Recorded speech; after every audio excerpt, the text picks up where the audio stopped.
What's up? How's it going, everybody? What's up, everybody? Good evening. Carl, what's up? Good to see you, dudes. Thank you for doing this. Appreciate it. Good to see you guys. It's always fun to have you guys all together in one place. Very cool. I appreciate it. Thank you so Happy much. to talk about some art. Yeah, for sure. It's going to be fun, I hope. To those of you watching right here, right now, live, and those of you watching on Rewind, just understand that it is kind of an experimental thing that we're doing tonight. It's the first time, obviously, those of you who are regulars will know that it's the first time that I do a show and tell episode with more than just one person, and also a show and tell where the art being shown does not belong to the person who is in the studio.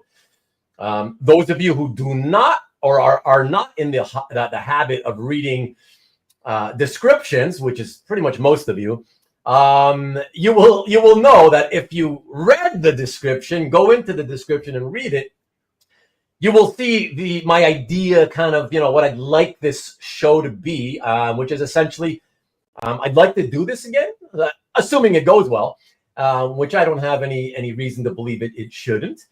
I'd like to do it again, where I have 3 different collectors with me, and the idea is basically to choose. We pick a theme, and based on that theme, we can go anywhere online and pick pieces on that theme. So tonight will be sort of a similar to the usual show and tell length, in the sense of a typical show and tell on average is about 20 pieces. And so because of that, each one of us on screen, you see here, has chosen 5 pieces. So it's still a total of 20 pieces for the whole episode.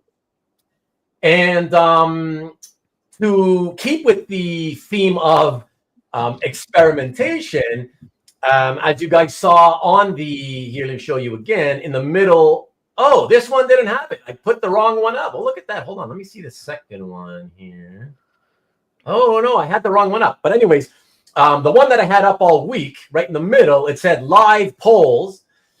And that's to assuage those of you in the chat who, when in the past I have said, hey, I wish there was an easy way for me to ask you some questions and just give me a quick answer.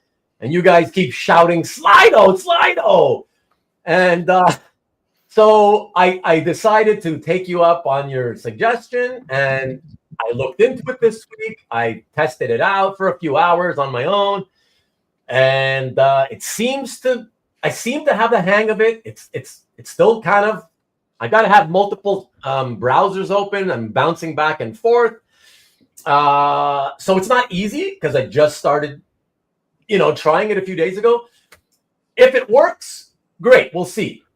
We'll see what happens for the future. But if I screw it up and for some reason the Slido thing doesn't work, we're not going to spend any time trying to figure it out. I'm just going to we're not going to do any more Slido tonight, and we're just going to keep going with the showing of the art for the rest of the episode. All right. So just FYI, in case anything goes wrong with with the poll taking or whatever. Okay. I'm really happy so far that you guys are going nuts in the comments. Already 80 comments and counting. So I'm definitely going to be skipping over most of them tonight. Because we don't want to be here all night. We don't want it to be a super long episode. But let me just get into real quick to start off with. I'm going to do my usual promos, and in particular because 2 of these fellas with me are guys that I'm doing the promos for. So first, let me go here. Hold on, let me jump into the chat so I can post the link. And first for Nicky B, I usually do him last, but I'm putting in just Nick Barucci's YouTube EXP channel homepage, because as of earlier today, they didn't seem to have his original art experience episode for this coming Friday scheduled yet. So that's to the homepage. So everybody, please take a look here at Mr. Barucci himself. Friday at 7 p.m. Eastern, 4 o'clock Pacific. You can claim some art. Usually it's a claim show / talk show. and more often than not, affordable art with occasional higher end pieces. So please do check that out when you have a chance. And next on the docket, let me get the URL, and that is for, hold on a second. Here we go. So Mike, my pal that's just on the screen to your right, he did a very simple, as always, he likes to keep it short and sweet. Nice video today called Comic Art Commission Reveal. And so I don't have to tell you what that's going to be about. It's pretty self-explanatory. In the title. But it's in the title. And here we go. I'm popping that into the chat, direct the URL to the video. It's only what, Mike? Like the usual, roughly 6 minutes long, I believe it was, right? 6 minutes. Yeah. Yeah. So that's fun and easily digestible. So that's always awesome. And then let me grab the other link, and that is for my other pal here, diagonally to the bottom of me, beneath Mike. Here we go. There you go. Carl himself from Carl's Collection, the channel on YouTube. That's what it's called. And he put out his latest episode of Bagged and Boarded. It's episode, I believe, 28. Carl, is that right? Yeah, I think so. Yeah, it's 28. Yeah, it's 28. Yeah. It's 28. So that's fun as usual. He reviews the sixth and final issue of the Absolute Batman. So for those of you wondering, it does come. Well, the story arc comes to an end this month. So we reviews that, and a handful of other comics that he is reading every month.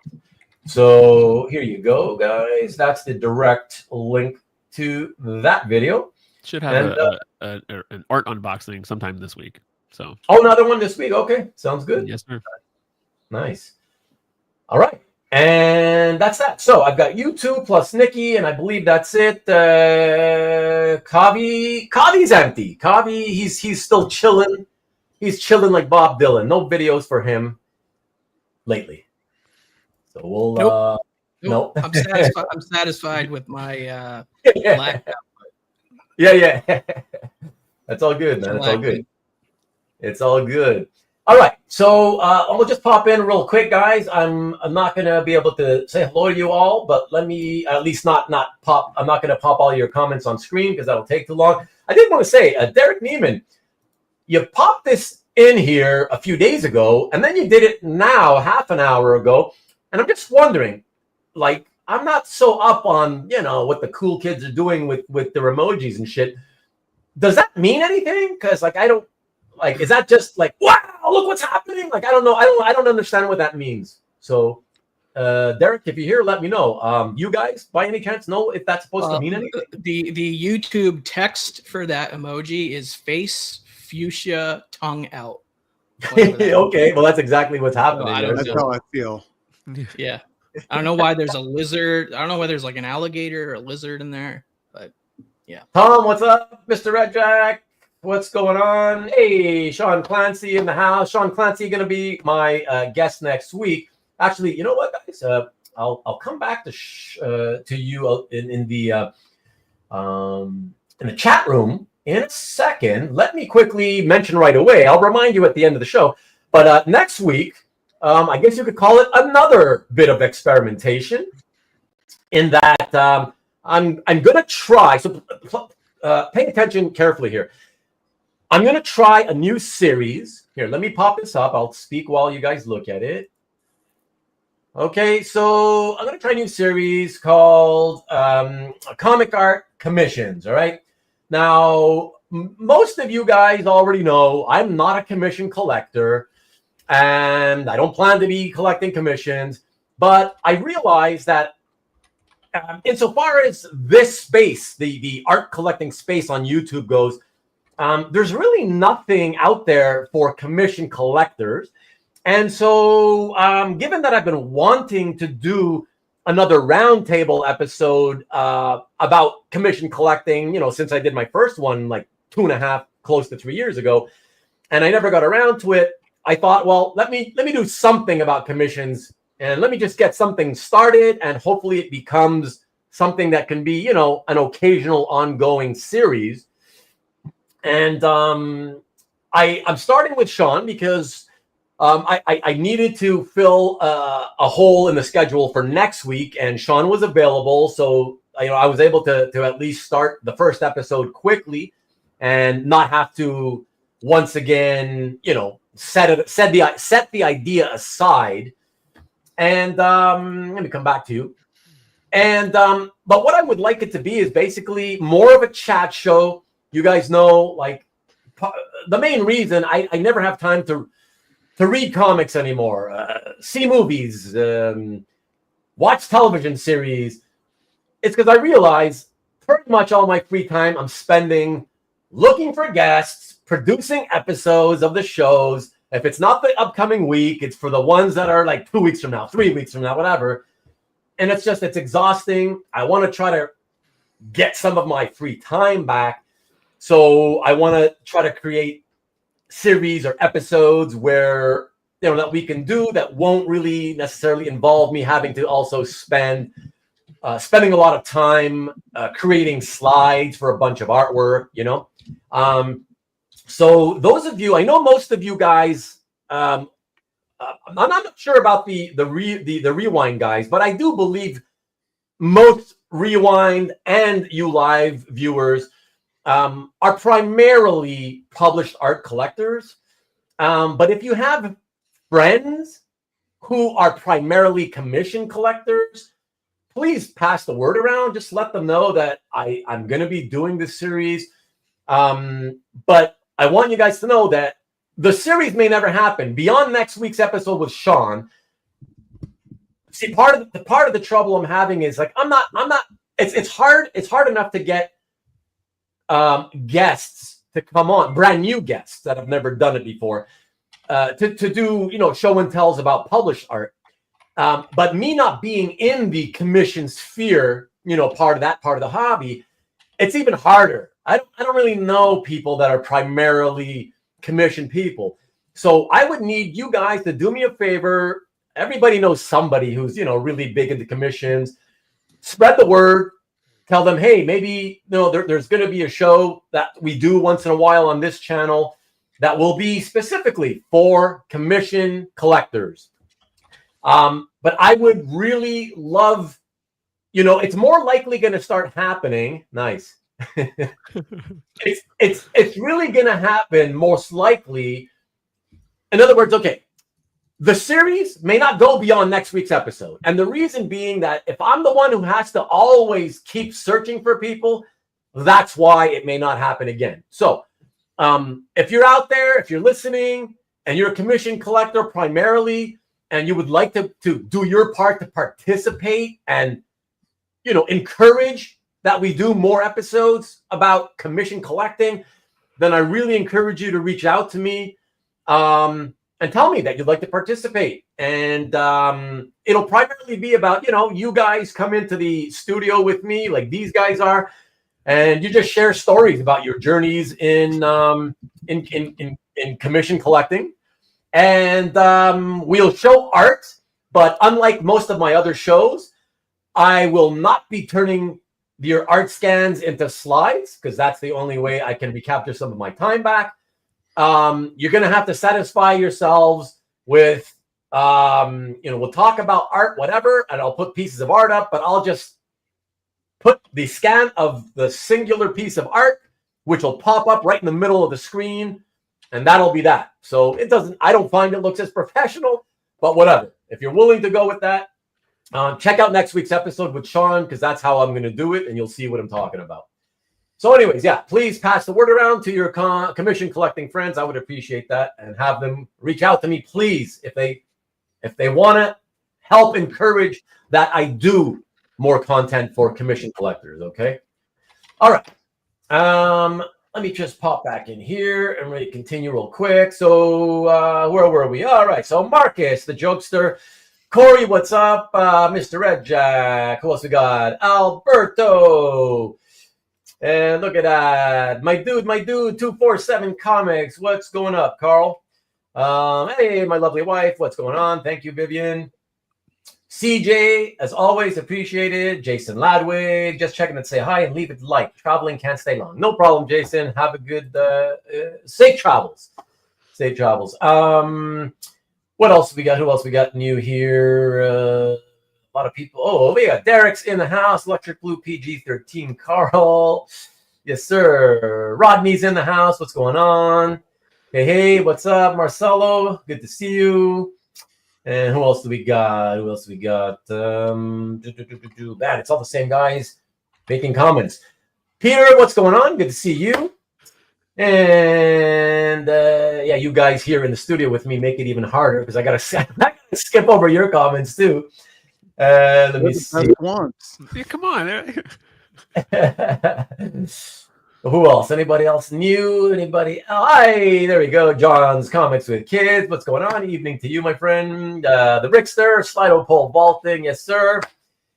And who else? Oh, John Brown. Good evening to you, my friend. Good to see you. And who else? Who else? Anybody new? Oh, there he is. Derek Neiman. Is it Neiman or Nyman? I can't imagine it would be Nyman. I'm going to go with Neiman. I'm going to say Neiman. Just let me know if I'm right. And who else we got here? Carl Mo is out of control. Is he? Did I skip him? I didn't see Carl. No, I think Vivian was asking if I had a store behind me, and they just said, no, I'm out of control. Oh, okay. Not untrue. Not untrue. Let's see. Who else do we got? Okay, the same. It's relatively clean. It looks relatively clean, at least. Yeah, yeah. Organized. Right? Working on it. Yeah, it's a work in progress. What's up, Matty? Howdy do. What's going on, man? Hey, TJ. Apparently, we are here to see serrated by Ruben the Offender. Yeah, nice. What's going on? Sig Slayer Station Comic Book Headquarters. Carl is my DC hero. Nice. Thanks for dropping in. And who else? A blob of shit, apparently, from Marcus. Thank you very much. We love that. Cesar Alvarez. What's going on? Good to see you, man. And who else? Anybody else in the house? Said hello to Sean, Peter. Yep, Rick. Okay, Ruben must be making what? Cats hand over fist. Yeah. Oh yeah. Yeah. Stop blaming us for how you having no life. But I do blame you. You are the reason. Let's see. Oh, there we go. Stanley's in the house. Do two or three shows a week. Yeah, right. Buck Master B, who loves Carl's show, a big supporter of Carl's collection YouTube channel. So that's very cool. He has his own channel with and he's got his own channel. Art. Yeah, it's good stuff. Yeah, so very cool. Bunkmaster B, good to see you. And who else we got here? Anybody else? No pressure, Sean. 247. Man, you guys are wild with the comments. All right, TJ. Okay, yeah, I think. Oh, there we go. Tom McDonald coming in from Chicago. What's up? What's up, Tom? Good to see you. And let's see. Oh, somebody new, I think. Oh, Greg Parker, also from your channel. I saw him. I see Greg in your comment section. Carl, right? Hello, Energon Universe fan. So yeah. What's up, Greg? Yeah. What's up? Good to see you. Thanks for dropping in. And of course, Cab always dropping in just to register your like and say hello to everybody and catch on Rewind. Thank you, sir. Appreciate it as always. And Maki Poo Poo, good to see you, man. What's going on? Oh, look at that. All the way in the United Kingdom. Late as always, Pat Bear. What's going on? Evening to you, my friend. Wow, that's always nice to have you. And if the offer is right, I'm sure Carl's Space could become a store. Right. It looks like a store already, though, right? So I'm not that attached to any of it. And you did say that before on camera, Carl, too. I remember that when you've done your videos, on some of those videos, you have said, like, yeah, I bought this and I loved it, but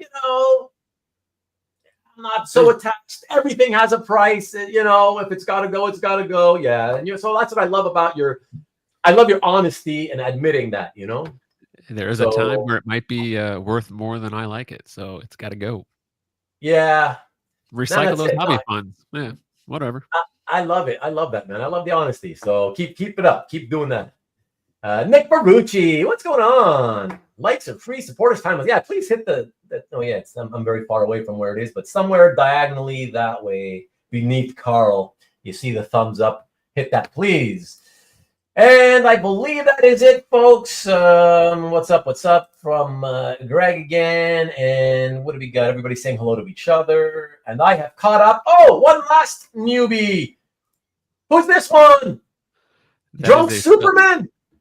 Yeah, the Superman 3, Superman, drunk Superman from Superman. Drunk 3. Superman. He's a fellow Superman fan. Yeah. Okay. All right. What's up? Thanks for dropping in. Okay. So you already forgot what today's show is about. All right. Well, guess what? Read the description, and then you'll know. All right. All right. The light reading. You already forgot, Kavi. Oh, okay. I'll remind you the assignment. You didn't do the assignment properly. Remind you as we go. Okay, everybody. So just real quick to let you know what tonight's theme is. As you I know that you guys saw here that I decided to call this episode, comic art throughout history. So basically what we decided to do, or I decided to do, and they went along with it, is we since we all have chosen 5 pieces, right? So think of it as five rounds, okay, that we're all going to take a turn showing a piece. What I figured for this first episode within an episode, or series within a series, if you will, is that we try to cover as much of the history of comics, so let's say from the 1930s to present, as possible, right? Just to cover as many of you and your interests as we can. And so the 5 categories for tonight, what they are is, the first one is basically 1930s to 60s. And the second one is 1970s. The third one is 1980s. The fourth one, 1990s. And then the fifth and final one is the 2000s to present. Okay. And so everybody was instructed they can only pick one piece from each of those eras. Okay. I did make my picks before you said 1930s to 60s, and I just went straight 60s with mine. Yeah, and that's exactly, that's okay. Yeah, I probably would have done that anyway, but yeah. Yeah, exactly. I figured most of us would do 60s anyways, but I figured I'll open it up, just to cover every decade that comics have existed in America. One of us couldn't follow the assignment. Yeah, well, guess who? That one of us. The title I chose ran into 1961, so it qualified. Okay. What do you mean? Specific piece. What's that? What? I don't know what you mean, though. You, Kavi and Carl, you don't know what he picked. So what do you mean he didn't follow? How do you know he didn't follow? I mean, because you said you said we changed the category because of what Mike picked. Yeah, that's what you told us. Because it was going to be the 60s, and then yeah, right.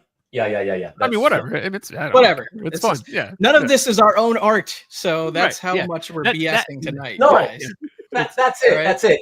And let me make clear to all of you. What's up, Carlos? Let me make clear to everybody that because I have always wanted my guests, I appreciate their time. And the reason, as you all know, the reason that when I first started Show and Tell, the reason that I decided I was going to be the selector of all the artwork, it's not because I wanted to do that. It's because I figured that was going to be my best opportunity to entice people to say yes to me to be a guest. I figured if they don't have to do any work, then except for just showing up on Sunday night, then I would have a better chance of succeeding and putting on more episodes, right? So in this case, because of the format of the show, obviously all 3 of these guys have to choose, they have to do choosing, right? Because that's not our own art. But not only is it only 5 pieces that they all had to choose, but I also told them, so be aware, I told them this is not about, try to choose your favorite thing you can find from every decade. It was just to save time, just try to scroll through, stuff from every decade and pick the first thing that you find catches your eye. And that's it. So simple, and that's that, okay? That's definitely what I did, because it took me about 5 minutes to make my picks. There you go. Perfect. Yeah. And so those of you watching, that's how the choices were made by basically all of us. And after every round, we will do a poll, and the question will just basically be, put the out of the 4 pieces you just saw, put them in the order from your favorite to least favorite. That's it. So it's not a competition or anything, but I just needed some kind of basic questions to test. It's like a fun experiment, and experimenting with the whole poll taking or whatever, But secretly, Ruben's who he's doing the slide because whoever loses will never be invited back. He's like, I don't know. Everybody, please don't vote for me, so I don't ever have to come back. What's up, Tim? We're gonna start trashing our own pieces. Oh man, let's do the time warp again. Got a nice 30s prelim. Nice. And okay, you guys. Let's say, what the F is he talking about? But it is a competition. It's all friendly competition if you want. But if this goes well, in the future, I would like to do a similar type episode where, again, if people are willing, if the guests are willing to spend the time to look for a longer period of time, so they find something that they really like a lot and think they're going to win, then we can make it a competition, a fun competition if they want to, But so we'll see. We'll see how tonight goes first anyways, And you'll be able to vote. Right.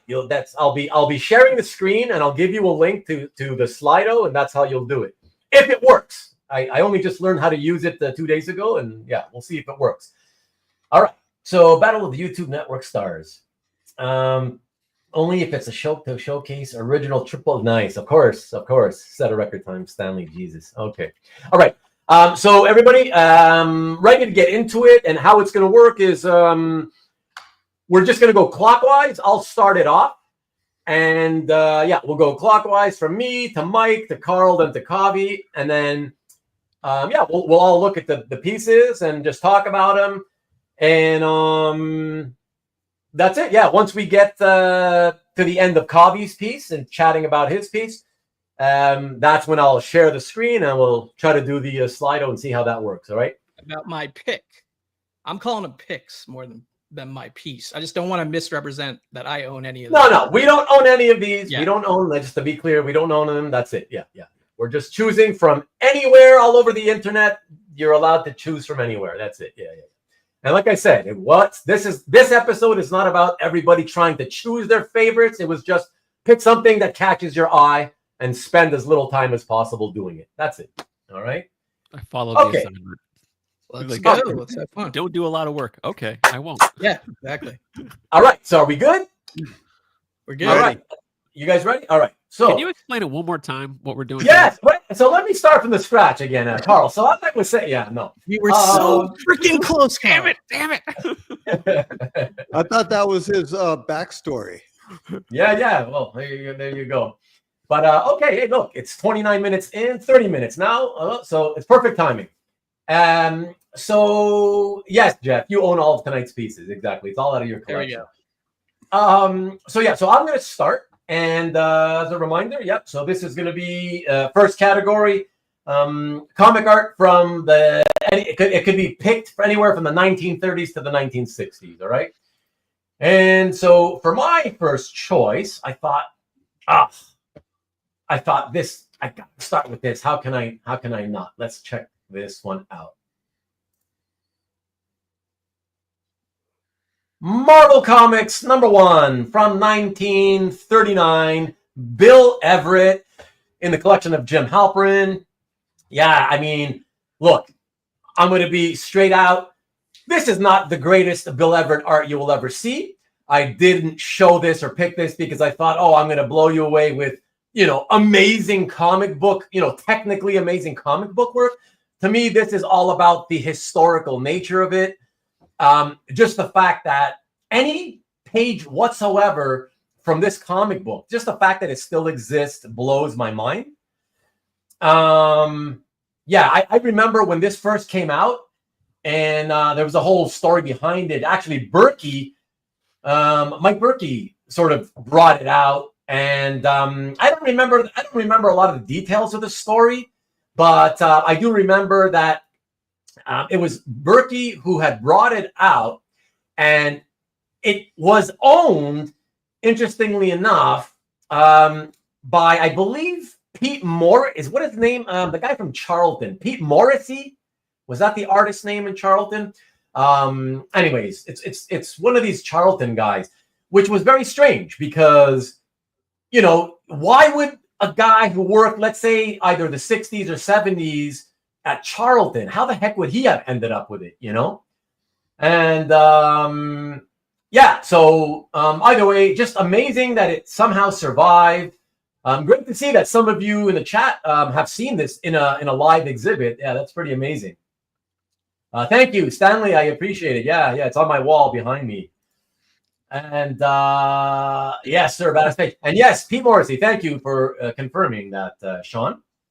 And so just very historical. And let me quickly show you the other scan I made of it, just so you see, what the page on the interior looks like. Not the greatest printing, obviously, 1939.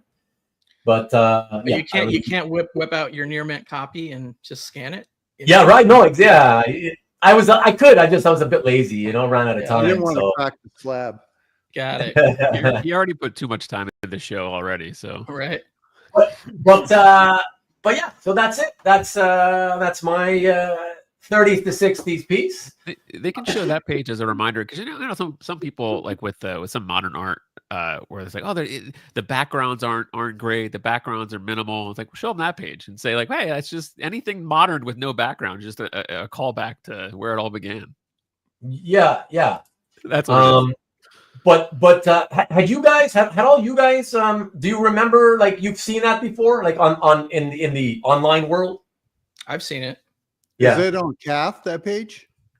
I don't know if it's on CAF. I didn't bother to check. I just have the scan in my computer since it first hit the market. I have not seen it. And that's cool. I mean, it's cool to see something that. Maybe I saw it because somebody took a picture of it at the exhibit and shared it to Facebook or somewhere, something like that. Yeah, exactly, Greg. Yeah, that's well said. Yeah, the guy from the Smiths. I don't know what you mean by that. Morrissey. What about Morrissey?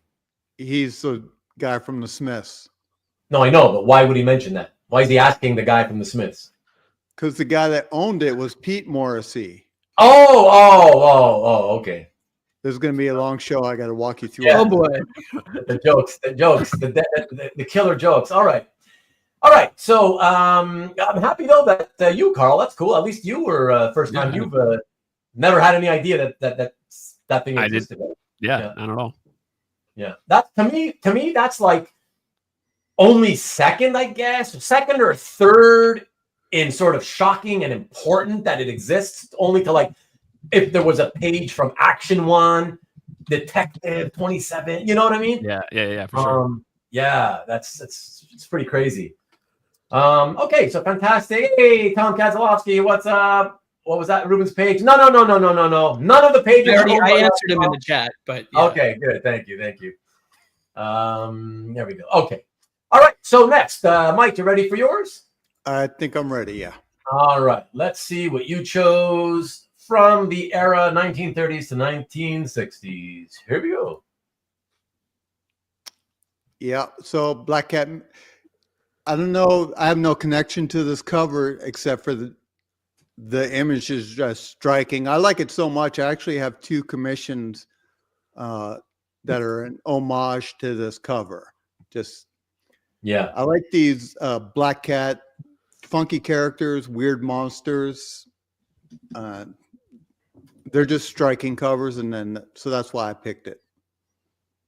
Yeah, it's pretty cool. I just like the zaniness of it all, right? Like, Yeah, zany. That's a good word. yeah, giant scary cat. I don't know if it's a giant cat or if the people just shrank, whatever. But Yeah, I don't know what the story is. yeah. I just like the whole zaniness of it all. The giant, like look how gigantic the cat's eyes are. Like it's just like what the heck, you know? Some of the craziest stuff that they figured like the kids would like, I suppose, you know? Right. Yeah. I mean, they still got the damsel in distress to. Yeah. I'm hesitant to call her a good-looking woman on the No, cover. I Yeah, I was gonna say, is this considered good girl art or no? would not. I wouldn't go there. No, I wouldn't personally. But you know, yeah. I love I mean, what do you think, Kavi? Would you? I don't know. Yeah. Let me ask my AI buddy real quick, and then I'll circle back with you. Oh, look at that, CJ! What a mean bastard, butterface. I'm sure if I ask my AI buddy about it, I'll get back some results I wasn't expecting. Yeah, Sean. So you've got about 1,800 pre-60 covers existing so far. Wow. Yeah, so See, that's a lot more than this makes me wish I knew about the expanded date range before I chose my 60s piece, because I feel like there's so much wider of a variety of types of cover work in the golden age, except there's way less. Yeah. There's way less art to find, right? So it's like wider variety but less to choose from out there. Yeah, I agree. Well, I'll say this title ran into 1961, so it qualified. But Ruben blames me for going to opening up to the 30s, so he went all the way back to 1930s. He's like, I'll trump you. Yeah, that was a little. That was a back. 20-year extension for no good reason, right there. Right? He's like, oh, I'll blame this on Mike, so I can pick my piece. Yeah, I see what happened. That's a good point. No, you know what? Actually, what really happened is when Mike gave me his picks, he initially the real problem with his pick for this category was he had initially picked another Black Cat type cover. I'm never being invited back. But one pick in. We didn't know. Like, first of all, it was a photograph and it was a really bad quality photograph, so that wasn't really helpful. But also, the owner didn't have any information. We didn't know like what year it was from, what issue it was from. So it's just kind of like, you know what? Can you just pick another one, dude? And that's when he picked this. You know, yeah. But this was much better. I think. Good pick. I like the pick, Mike. Yeah, I love the monsters at the bottom. Those characters, those are cool. They just look really fun trying to drag her down into hell or something. Pit of hell, right? Yeah. Cool. It takes 4 of them she must be a Wonder Woman prototype or something. She's a powerhouse, exactly. All right, sounds good. Very cool. Good pick, Mike. Thank you for that. Carl, you're up next. You ready for that? Sure. All right, let's cue this up. Oh yeah, this one. Those of you who were on tap last week, if you happened to look at these, you would have seen I think I left a comment on every single one of these, and the owner posted the whole collection. I think there's like 20 something pieces, but check this one out. Yeah, this thing. I have no attachment to this. I guess is it a newspaper strip? I have no idea. I don't know what the title is. It's what it is. It's done in the format of a Sunday strip. Okay. But it was like a strip that Don Newton did, and he had not turned pro yet. So this is 1968. Okay. So this was still a few years before he even went pro, and they were reprinting this series of strips in an old sort of fanzine, if you will, called Rocket's Blast Comic Collector. Gotcha. Yeah, exactly what you said to do. Just look through stuff that jumped out at you. This one jumped out at me. Like, it just has this cool, creepy vibe to it. I love it. I mean, me as a fan of Frankenstein and that kind of stuff, it immediately it gave me that kind of vibe of Frankenstein. But like, I love that first panel where he comes in with a really well lit cave. And then, I don't know, it's just all the lab tech equipment in the background, the perspective of the guy in the tube laying there. It was awesome. I love this piece. And then close it off with that close up with heavy ink, and just Yeah, sweet I looking love it. piece. Yeah. I loved all of the examples, and when he got to this one, I was like, oh shit, that's awesome. Yeah, that's really, really cool. And I mean, I couldn't believe just how good he was, not having gone pro yet. Now I will, just to add to that, I will have to say, though, with a little caveat, is that caveat. You like that? Wow, haven't heard that one before, Ruben. Well, the thing is that, so the reason he was good enough to have gone pro, but the reason he hadn't is because Newton, in that time, he lived in Arizona. Hello, Mike. And back in those days, to work at Marvel or DC, the publishers wanted you to be in New York. I mean, literally, they wanted you to be in Manhattan, even if possible, So it wasn't a normal thing for them to sort of hire people who were not already there in Manhattan, or at least within the city of New York. And so that's why it took him a long time, much longer than usual. I believe he was already 27 when he was doing these strips, and then ultimately only broke in, I believe, in 72 or 3 or 4, somewhere around there, So got a late start, but I guess that kind of helped. That tells you why he was already that advanced, because it's not like he was some 18, 19-year-old trying to break in already, Yeah. So, but yeah, just really, really amazing stuff. And I thought after all those episodes that we had showed of showing Don Newton Batman pages dropping in price constantly, I was like, oh, let's at least, honor Don and show some cool old shit that he did before he became pro. Yeah. Okay. These would do well on Clink, would they? Yeah, probably. Well, for you and me to buy if we bid on them, probably. I think so, And exactly. Cyclops glasses, Alberto. And John was also hampered being from Australia. I'm sure she was. Newton's passing from a reaction to milk, I believe, was the way Todd McFarlane got his professional debut at DC, an All-Star Squadron. Passing from a reaction. It was a reaction to milk? I never heard that one. I got to tell you, Sean, that's a weird one to me. But I'll keep it in mind. I won't pass that story around just in case, though. But there's got to be a lactose intolerance little wordplay in there somewhere. Yeah, probably. But okay, sounds good. And so that's the killer third piece in the first round. Kavi, you're up next. So for this, you picked a pretty sweet one, and he's probably not here anymore, but hopefully he does watch it on Rewind. And if you do watch it on Rewind, Mr. Owner of this piece, make sure to prove that you watched it on Rewind. Let me know in the comment section of the video after you watch it that you saw this. All right, check it out. Okay, so in the spirit of doing as little work as possible, I went into the galleries that I follow on CAF, see who posted somewhat recently, clicked on a few galleries, and made a few quick picks. And of course, Comic Art Boston Cab himself. I mean, one of the best collections on CAF. Pretty easy to choose one from pretty much every one of the decades from his gallery. And as far as I know, he hasn't done a show and tell, right? So I was happy to choose something from his gallery. And like I said, I stuck to 60s. John Romita, senior Daredevil 19 cover. I mean, all the comments in the chat are pretty much covering it. It's an epic cover.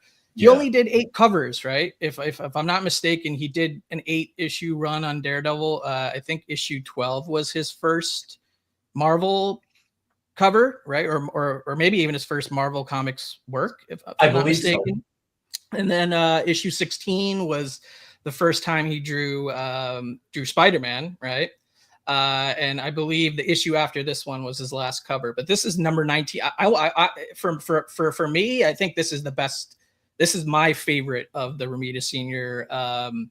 Daredevil covers. I know that the number 16 cover with him and Spidey kind of is the more iconic image, or remembered image from that. But for me, this is like my personal favorite cover, like especially like the way that you see the movement lines in that double kick to the face, to the two faces, like just that snapshot is so incredible. But then it's surrounded by so much other details, so many other figures, background details. You know, you got buildings, you got the full trade dress on there. Even just the trade dress is amazing to me, and the corner box art. It's just an incredible piece unto its own. And even if I knew that we could select from 1930s all the way up through the 60s, I still may have picked this one because I just love it. Yeah, that's great. Yeah. Yeah, I love it. And this being 66, it's got to be twice up, right? Yeah. Yeah. Wow. That's got to be even more impressive. He didn't have a ton of details in the description, but he did mention that contrary to some records online or wherever, that he inked it as well. Maybe there's some contradictory information out there that Romita didn't ink that one, but I'm not an expert enough just by looking at it to say, yeah, Romita inked that one, or somebody else did. But according to Cav's description, Romita inked it as well. So really cool. Okay, cool. All right, everybody. So this is the part of the show for the first time where I experiment and see if I know what the hell I'm doing with Slido. All right, so I'm going to pop in this link. Here you go. All right, so there's a link to get yourselves to Slido. I'm going to set myself up here and share the screen. Let me see here. Share. There's no active poll. Yeah, it says there's no active poll. Do you have to turn it on? Yeah. Hold on. I'm just doing the share screen first. All right. I got that going. All right. Okay. And now you should have the ability to vote. Those of you who have hit that link should have the ability to vote. That is right. Yeah, I see it. That's right. Dwayne's a pain. You better be just jerking me around. He says my poll is broken. It's not. It works. Yeah, it's working. Thanks, Dino. Hey, what's up? Good to see you, Dino, by the way. Hey, Dino. What's up, man? All right. And let me see. So far it's showing 2 participants ranking. Looks like there's a total of, if you look on the other side, it's like 14. I think 14. Yeah, I see 14 people have voted already. Oh, there you go. Yeah, that's right. I think it's showing 2 people are actively, 4 people are. Yeah, that's in real time. Like who's doing their homework right now live on screen, filling out their quiz. Okay, so I just give it. I don't want to take like long with for this stuff, guys. So I really want to do it no more than like 60, like a minute. So don't take a bunch of time to think about it. Just kind of vote quickly, because like I said, it's not a competition tonight. Don't take more time than it took Kavi to pick all of his picks for tonight. It literally took me 30 seconds each. Well, if there's 44 watching and you get 20 votes, then that's half the people. That's good. I mean, look, some people don't give a crap about voting, so that's okay. But those of you who want, that's fine. So we got 22 voters anonymously. It's about half the participants, so that's pretty cool. Okay, so I'm going to close the poll now, everyone. You've had enough time, so let me do that. Close the voting. It should say close voting. Voting closed. Does it? Poll locked. Yep. Yeah, it says poll locked. Okay, and now if this works, I shall reveal the results. Here we go. Show results. I voted. Okay. So, I guess those of you in the chat who've seen this Slido thing happen before, I guess you can kind of tell me whatever questions I have about it. So, is the green lines, because I thought it was going to kind of tell us that, like, how many people may have voted for the first one, how many voted for the second one. That's what I thought it was going to be. But I guess that's what they're doing, but showing us with the length of the green line. Is that basically how we're supposed to take that? There's probably an option in the admin to display numbers or not. I didn't see that. Well, everybody voted ranked, like they put a number 1, they put a number 2, they put a number 3, they put a number 4. So I don't know how they do the math on the other end and then like display it personally. Right. I don't know. Okay, but interesting. Okay, so interesting. So you guys have thoughts about this? Because I actually thought that Daredevil was going to take the number 1 spot. Well, a lot of people may have voted it number 1, but then how did they vote the other things, right? Like in their rankings, and maybe Marvel Comics 1 got a lot of number 2s. You don't know. Where it's like right? weighted, like, where like until number you 1. see like I don't know. I can't really account for the math of how this is presented. But wouldn't these results show that in order for Marvel Comics 1 page to get the top spot, doesn't that definitely mean that more people chose that as their favorite than they did for the Black Cat piece? It could have been like more chose it number 1 and number 2 to push it to number 1, whereas the Black Cat got more 2s and 3s. Or you know, I don't know. So like a number one vote would be worth like 5 points. A number 2 would be worth like 4 points. Right. So what you're saying, that's what you mean by weighted. Yeah. I'm assuming that's how it ranks it. So if you got all number 2, you would actually come in first place because the number 1 and 3 would be divided. I'm sure maybe in the admin setting, like you can go in there and like look at more of the specifics, but I don't think it's really worth spending too much time on. Yeah, there's way too high level math. Let's just keep it rolling. It's interesting, but I don't think it's an exact science. Okay. So everybody, just for those of you who have never done this before, do not get rid of your tab that you opened. Okay, don't get rid of the tab. Keep the tab open because the next couple of poll questions, you'll need to keep that tab open. All right. All right. So let me come back to you guys. We'll stop sharing the screen here.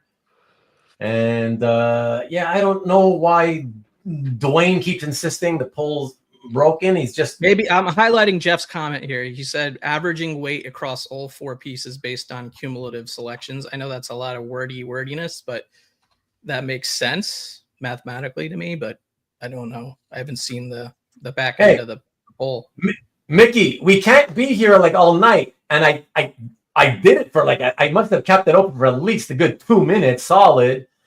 So if you're not paying attention and you're kind of like trying to do other things at the same time as you're kind of just listening in the background, you know, you're going to come to it late. And don't forget also refresh to make sure your feed is up to date. And so you're only like 10 seconds behind, you know. You'll get a few more questions anyway. So on the next one, be ready for the next one. Okay, already closed it. Exactly. Voted for Pedro. The polls are broken. Oh gosh, you jokesters. All right. So yes, we're gonna start the second round, folks. It's my turn again. So we come back around, and for this category, this is as a reminder, it's the 1970s. So any piece from the 1970s that caught our attention. All right. And here we go. You guys have been hearing about this lately because of what happened with OAX, but whatever. I've always loved this cover, so here we go. Check this out. Oh boy. So Wonder Woman, number 199 by Jeff Jones, one of my all-time favorite, not only one of my all-time favorite Wonder Woman covers, but one of my favorite comic book covers of all time. Spectacular. And I do want to say, those of you who listen to Felix's podcast or the 2 podcasts where the guys spoke about this and the trade that had Gene acquire this, both Tom Coker and Gene Park, if you listen especially to the second one, they both mentioned that this cover had first appeared to hit the market in 2017 at San Diego. Well, I'm here to tell you that this actually surfaced in 2014. I'm not going to get into the stories now, but suffice it to say, I have known about this since 2014, so 3 years before those guys saw it at San Diego.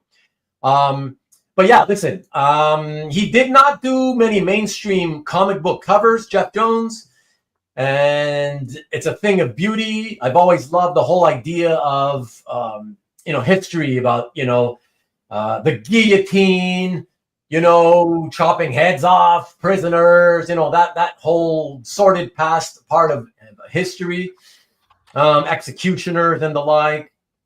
And so this cover sort of, plays on that whole thing. And I just think the way he drew the Wonder Woman figure is just beautiful. The way he drew everything, just fantastic. Not much more to say other than that. Fellas, what do you guys, anybody have anything to say about it? I love this cover. Yeah, it's amazing. Yeah, Mike. If I would have thought about it, I would have picked it. If you, you like this one, do you? Are you familiar with this one though, Mike? Yeah, I actually have a couple copies of the comic. Yeah. Okay. Mm-hmm. Yeah, I didn't know you had comics. Just a couple. Yeah. You got a couple of copies of this one? Yeah, because the cover is awesome. Oh wow. Okay.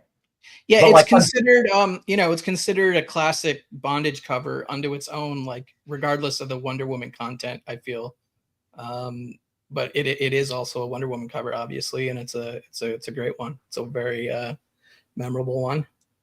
And when it comes to the 70s, I love the studio artists. Spoiler, I also chose a studio artist. Yeah. Don't spoil. The black and white is way better than the colored. Of course. They usually are, Sean. They usually are. You know that. And we actually have two guys. We actually have two haters. Apparently, Alberto and Stanley. I didn't see the Stanley comment, but he's agreeing with Stanley that they both don't like this cover too much. But okay, you can't all love it. I'll chime in. I don't hate it, but I don't. So when I heard the, Felix kind of advertised the biggest trade and kind of hyped up the podcast, and then I saw that this piece was one of them. I was like, huh, okay. Like not that it's not bad. It was like it's just not what I was expecting to see in such a huge monumental trade. But I also have to agree. I also have to think that not all of it, but part of that reaction by you is because of what we talk about all the time, right? Yeah. The whole way hyped the more you hype something and your anticipation gets so built up. I was like, it has to be this it has to be this unbelievable thing that you're just going to blow your mind, right? And you're like, oh, you know what I mean? Like, it's more likely that that's how you're going to react, right? Because of just where you allowed your mind to go, basically, right? Yeah, for sure. So, but okay, sounds. It's just the only thing I'll say is that it's just too bad we don't have like a nice high res scan of that cover. Right, there's no better image online. Yeah, I don't know. I have it. Oh, you do? Okay. Yeah, hold on. Interestingly enough, I'm wondering. Actually, when I popped it up, I was like, hey, I thought I had made a couple of slides for that one, and let me check real quick here. We don't have to waste time on it. We can just go to Mike's pick, right? Yeah, screw it. Now that you got me, I'm looking. I mean, it's no Black Cat cover. I mean, it's here we go, guys. Yeah, somehow I just forgot to upload it. So here, let me. Again, he already put too much work into the show. He's like half-assing it. He's just trying to get more screen time for his vote. All right, here it is. Here's a better scan. Oh, sorry. Yeah, here it is. Looks the same to me. There you go. There it is. So that's showing the full borders, all four borders with the inscription to Alan, who's the initial owner, right there at the bottom. So yeah, beautiful. So this is how that guy used to have it in this horrific frame with a horrific mat falling, basically not even taped up so that it's crookedly falling to the left. It was just like, what the hell? All right. But anyways, okay. So 70s pick number 2 coming right up. Let me see. We have Mike's second pick, and that is this one. Yeah, Rick Geary. I love his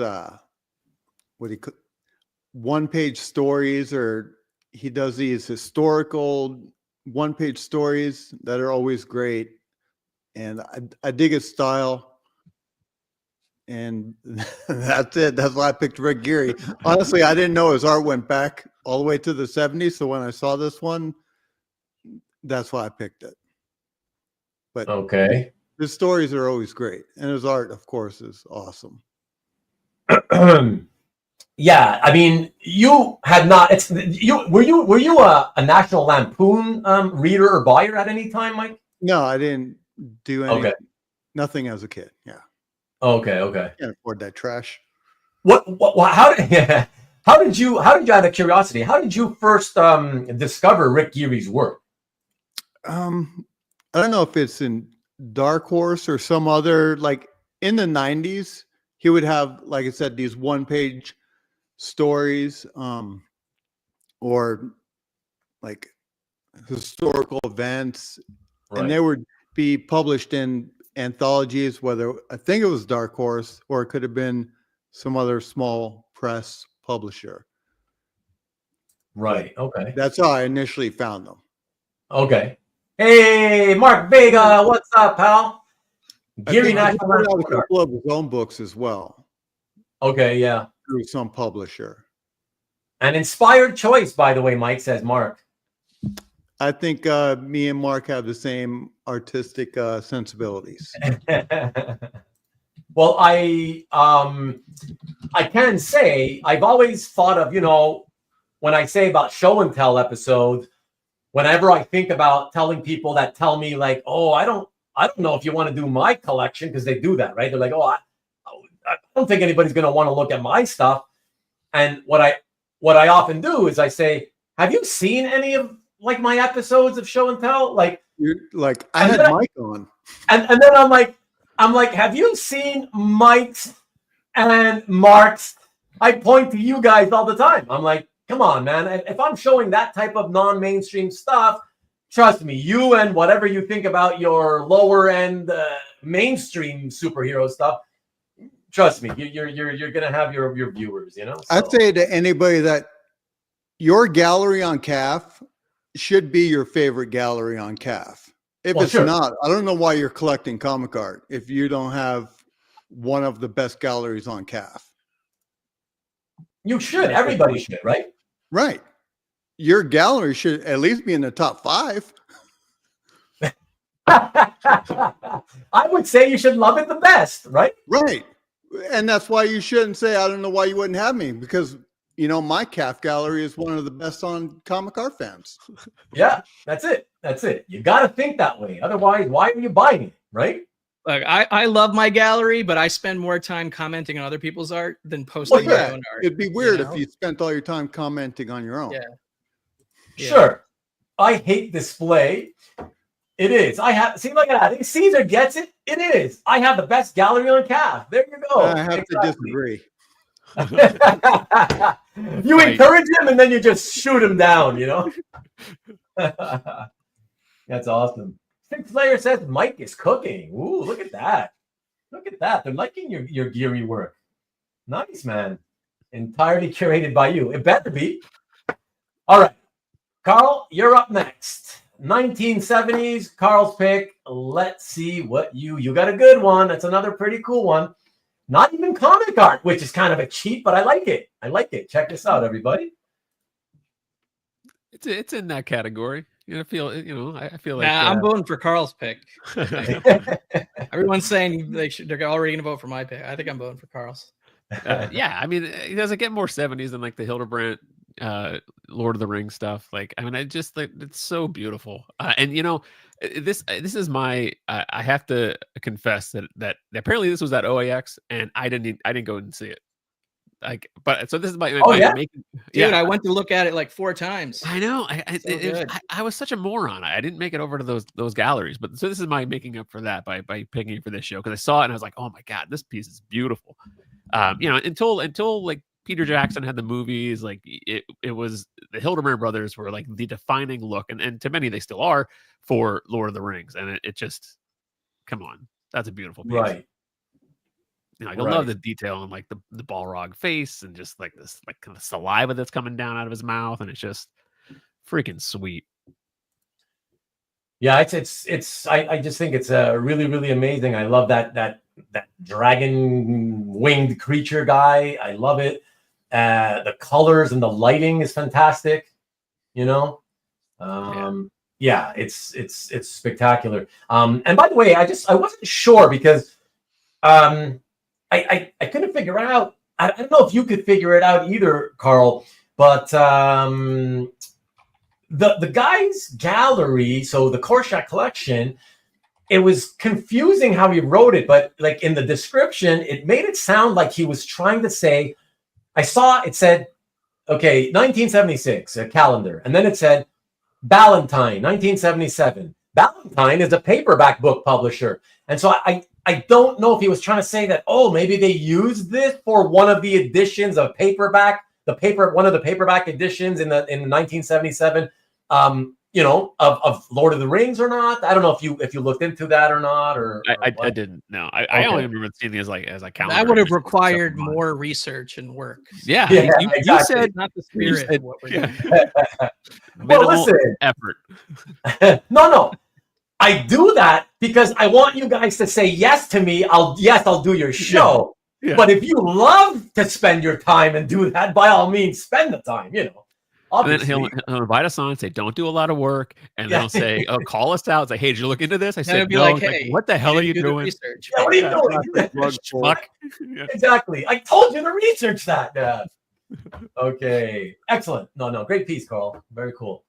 All right, Kavi, you are up, my friend, and last guy in the 1970s. Let us pull that up. Check this one out, everyone. So I gave a minor spoiler that I picked a studio artist. I picked Bernie Wrightson. Look, when most people think of 1970s Bernie Wrightson horror, they think DC. They think of his various DC horror and mystery title work, as well as his Bronze Age work on Swamp Thing and stuff like that. But he did do 10 Marvel covers, I believe, before 1980, including a few of these Chamber of Darkness covers. I think he did 2 of these covers. This book only ran 8 issues. Yeah. And he did issue the covers for issues 7 and 8. So I believe technically this is the first Bernie Wrightson Marvel cover, if I'm not mistaken. Oh, that's interesting. That's what Bill J said in his description. Anyway, oh, okay. Of course, Bill J has an incredible collection. And this is I would have a hard time choosing between Hildebrandt and a Bernie Wrightson first Marvel horror cover. But there's so many reasons I love this cover. It's got all those different techniques that Bernie has been known for, as a master artist. His various different line weights, his hatching skills, his inking skills, the way he does shadows. Like you see that shadow, like of that gargoyle on his like lower torso, over his hand. I just love that little detail. You mean the shadow of his left hand? Yeah, the shadow of his hand on his upper it's awesome. Or up his leg.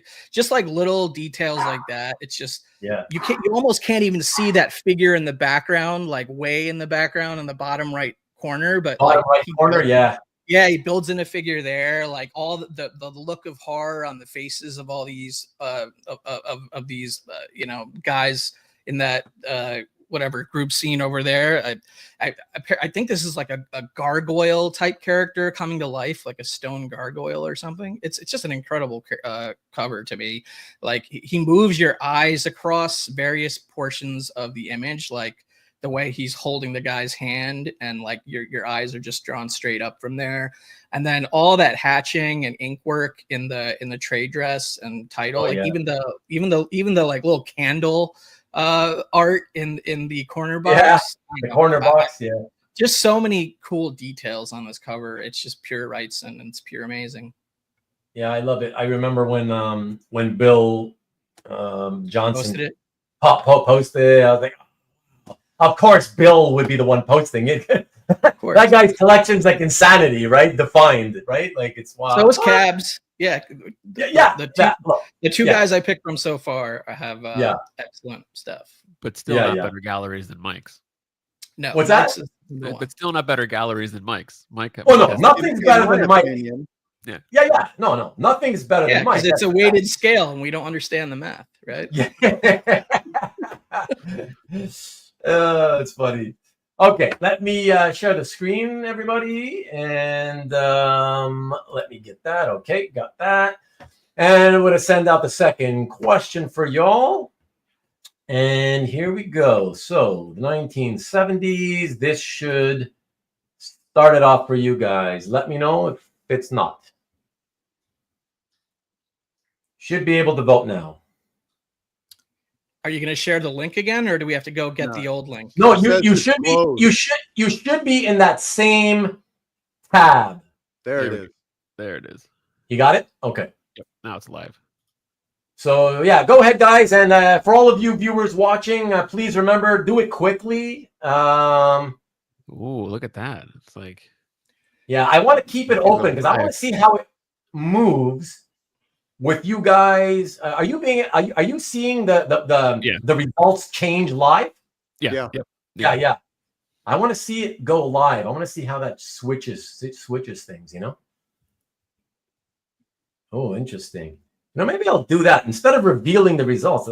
I don't know. You guys can tell me if you prefer me to reveal them or to just keep them showing it all. I don't think it really matters, right? Yeah, we're only going to stick around for a minute. Voting. Yeah. All right, guys. There's a few of you that voted on the first one, and about 5 of you that voted the first time that haven't gotten it in yet. So I'm going to let it go another 20 seconds or so, and then I'm going to close the voting. Don't complain after that. Hey, you closed the voting. All right, so another 20 seconds or so. There's number 19 coming in. So another 4 of you that voted earlier and haven't done so yet. So just a few more seconds, but interesting that the Balrog is. It's not that it's part of what I would expect, like this order, personally. But. Really? Okay, yeah. So it hasn't changed from 19 voters, everybody. So I'm gonna go in and close the voting on this now. That's more than enough time. And so here we go. Voting is closed. Okay. Yeah. So.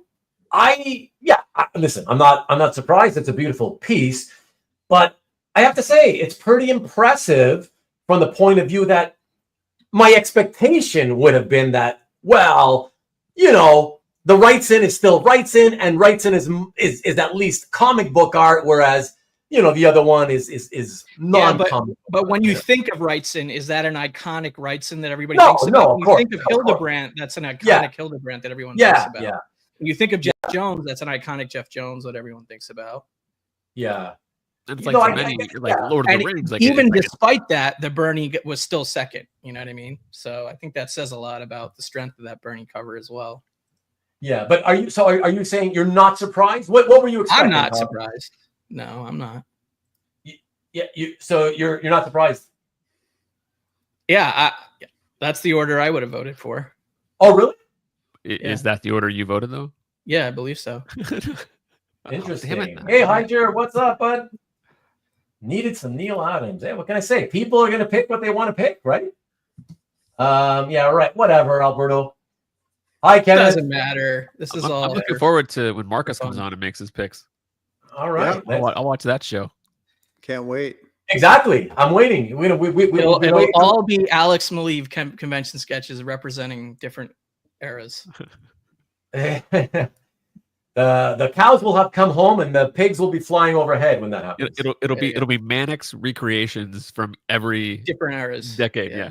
Hey, I'll be okay. I'll be okay with that as long as he makes an appearance on screen. Like and Kelly Jones commissions. Yeah, Kelly Jones, exactly. Say you'll do an all Mannix show if Marcus comes on and Marcus, I will do an all Mannix episode if you come on and present some artwork and talk. All right, there you go. All right. So I'm down for that Mannix recreation show. I'm sure you are. Right? No Neil Adams pick in the 70s. Crazy. Jesus Christ. Guys, there's literally like, at least tens of thousands of pieces or hundreds of thousands of pieces of art created in the 1970s. Right. And there's only 4 of us that can pick a total of 4 pieces. And they're like, oh, I can't believe Neil Adams wasn't. Like, what? There's 100 guys we didn't pick. Oh, you guys are nuts, man. Of those, the Jones. Look at that. Hydra goes with the Jones. All right.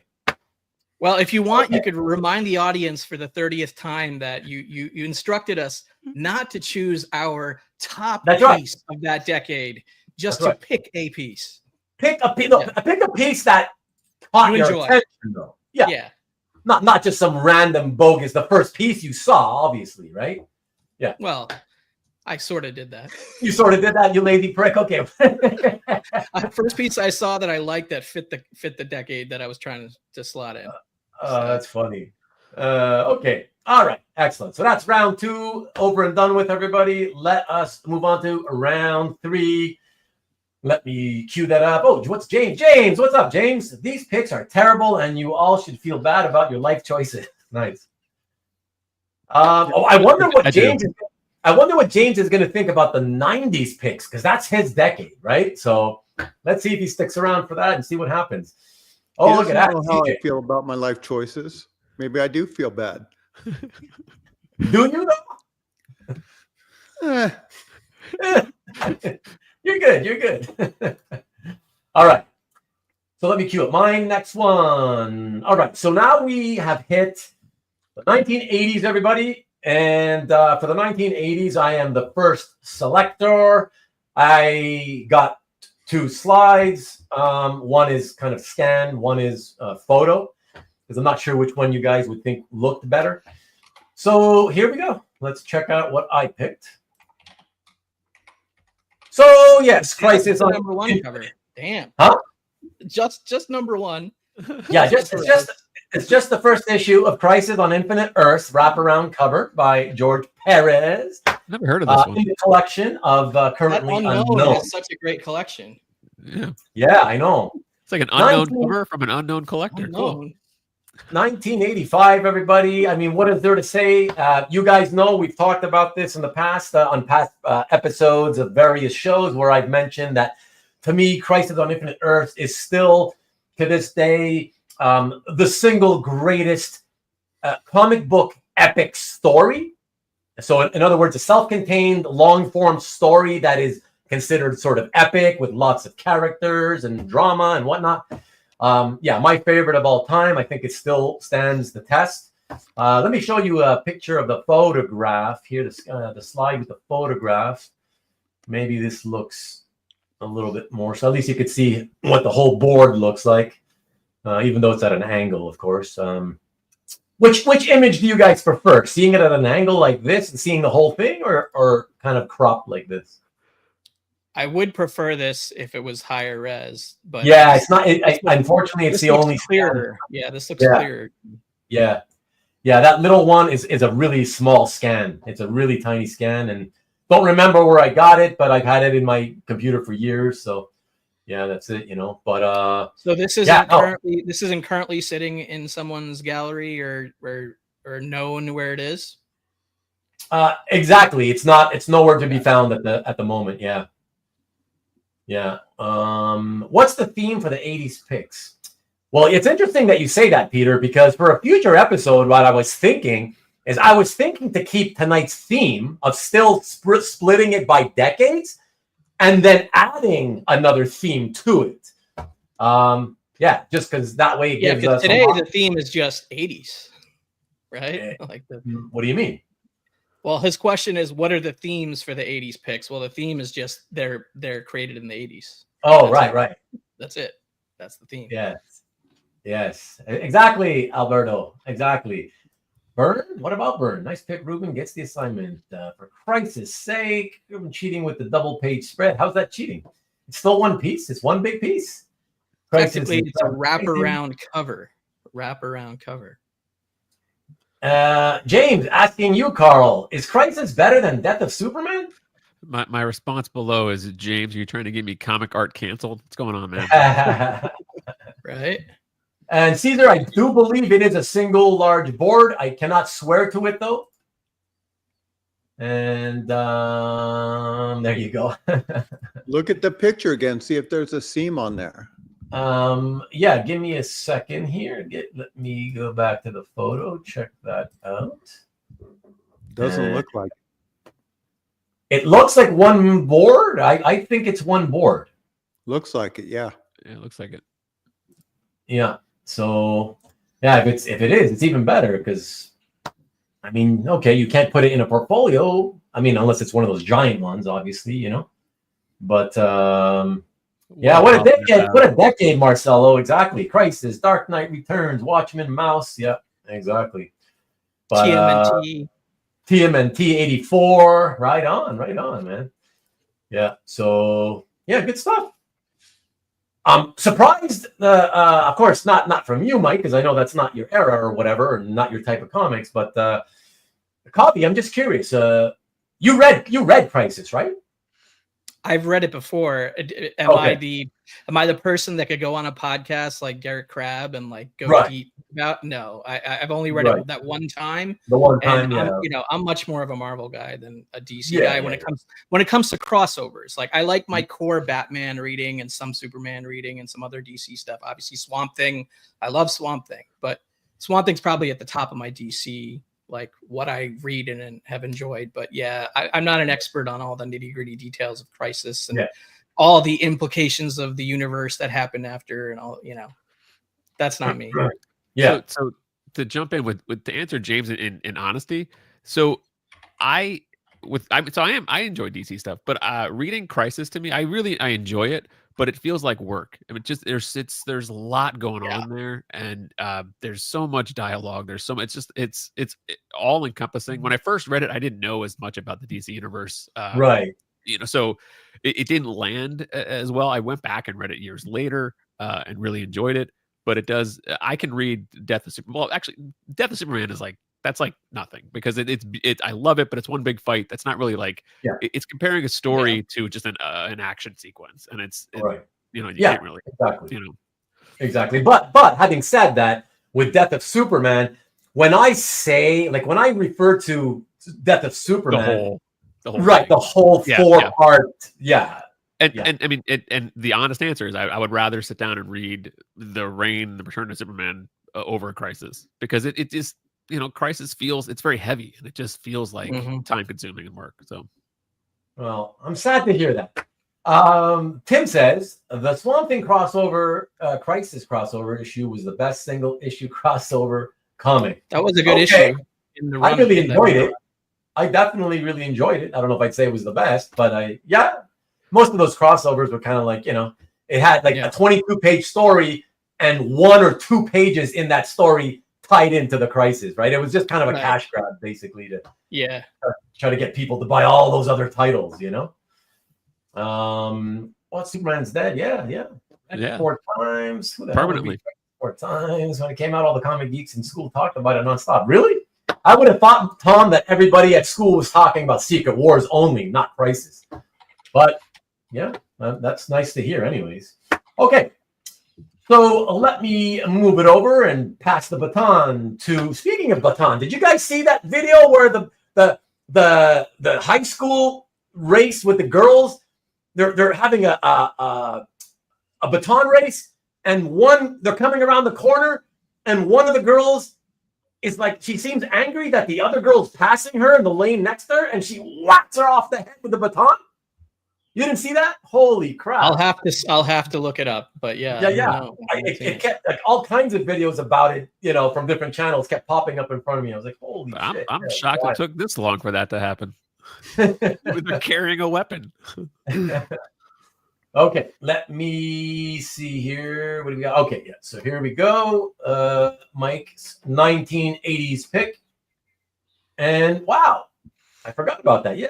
For the second time tonight, we see a piece by this artist. Check it out. Okay, I guess it's my turn. I picked this because it's the first appearance of Killer Croc, and I guess I like his. I don't remember that. Is it? Yeah, I think that's in the description on CAF. Oh, really? Okay, I didn't notice that. Okay.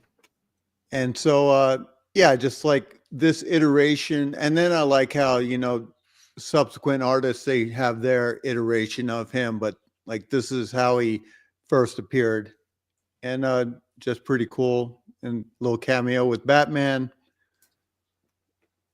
And yeah, I like cool. it. Yeah, I like that. Liberal. I like that he's like all in trench coat with the hat, Right, like he's like a gumshoe from the 1950s detective type. You know what I mean? I thought that that was pretty funny way to disguise himself. Well, I guess. Well, we're 80s. I was thinking 50s. Everybody dressed like that, right? In the 50s. Well, in the 50s, not the 80s. Yeah, not the 80s. No. Yeah, exactly. Yes, sir, Marcus. Don Newton again. Yes, sir. Don Newton's great, man. The other one. What's that? What was the other Don Newton page? Oh, that was the one that Carl picked. That Sunday looking strip, science fiction. Round one, right? Yeah. 1968. Yeah. So yeah, no, very nice. Yeah, and nice job by Giordano on the inks. So beautifully spotted blacks. I love that high contrast, especially the shadow across the face in the first panel, all the shadowing on the wall in the third panel. I mean, that's just all beautiful. That nice inset panel. And yeah, the inset panel. I love all three of the inset panels in the last panel, right? Yeah, right. With the one eye on Killer Croc, and then the double eyes for Batman and Killer Croc at the bottom. They're looking right at each other. Yeah, those are great. That's really cool. Yeah, that's really a lot of fun. And yes, sir, a mainstream pick for Mike. Exactly, Stanley. And Newton died in the 80s. That's correct, Sean. I believe it was like 82 to 84, somewhere in that 2-year span. Not too much time had passed, I believe, from his death and Gene Day, maybe within a couple of years, something like that, So yeah, nice pick, Mike. All right, so we continue the passing of the baton down to Carl. And for Carl, the whack. The whacking of the baton. Mike's gonna hit me. Careful how you pass that baton. Yeah. So for Carl, we have this one. Yeah, I tried to go something. The assignment I took it as is try to find things that, with the exception of that Hildebrand piece, but this one for sure was one that I've not read the series. I'm not familiar with it. It just caught my eye because there were a couple reasons. Like I love that top panel, him crashing out of the window, but I really love the bottom 3 panels. Especially I like how it's broken up with the skyline that's there. But yeah, me too. Yeah. Panels. And I just love how fluid Spidey is. Like he just is like, you just feel the motion of like him, it's like a smooth kind of like flipping through a way. And I just think that's really cool. It just looks like a great pick. A great picture. Yeah. Oh yeah, Sean loves it. Yeah, there you go. The collection of Sean Clancy. You done well, Sean. This one's really cool. Yeah, really cool. Yeah, it's fun. Yeah, I always to your point about the background, I always love that technique. And I mean, it's not original. It's been done for many decades, but I love that technique on the bottom half of the page where the background is, so it's like multiple panels, the background image is the same piece across the 3 panels, but the foreground figures are obviously redrawn multiple times, you know? Yeah, it's just really cool. It reminds me of those paintings, like, I don't know, when they got popular, like in the late 80s, early 90s, like you'd go to like IKEA or one of those types of shops and they'd have, you know, you'd buy a painting from them that you put on your wall, but like it's 3 different pieces that you set up next to each other, kind of like those 3 panels. Yeah. You know, it's one image, but it's like separated into 3 pieces. I like that. You know, and CJ says panel 2 is great. I like them all actually. Yeah. Peter says great page. Sean, big favorite. Sean. Love the motion. Great of the whole page and also like a very memorable story moment from this run. Oh yeah, you remember reading this, Kavi? Yeah, I read this. What's not an in 82, obviously, but I read this in probably the late 90s. But, what was going on in this issue? I honestly know nothing about. Well, Black Cat is in dire straits right there. Well, that part I kind of picked up on. But, Carl, you know what? I'll tell you, because you read digitally anyways. I would suggest to you start reading Peter Parker, the Spectacular Spider-Man from even in the 60s, somewhere like, a good place would be like the first appearance Cloak and Dagger. So 64.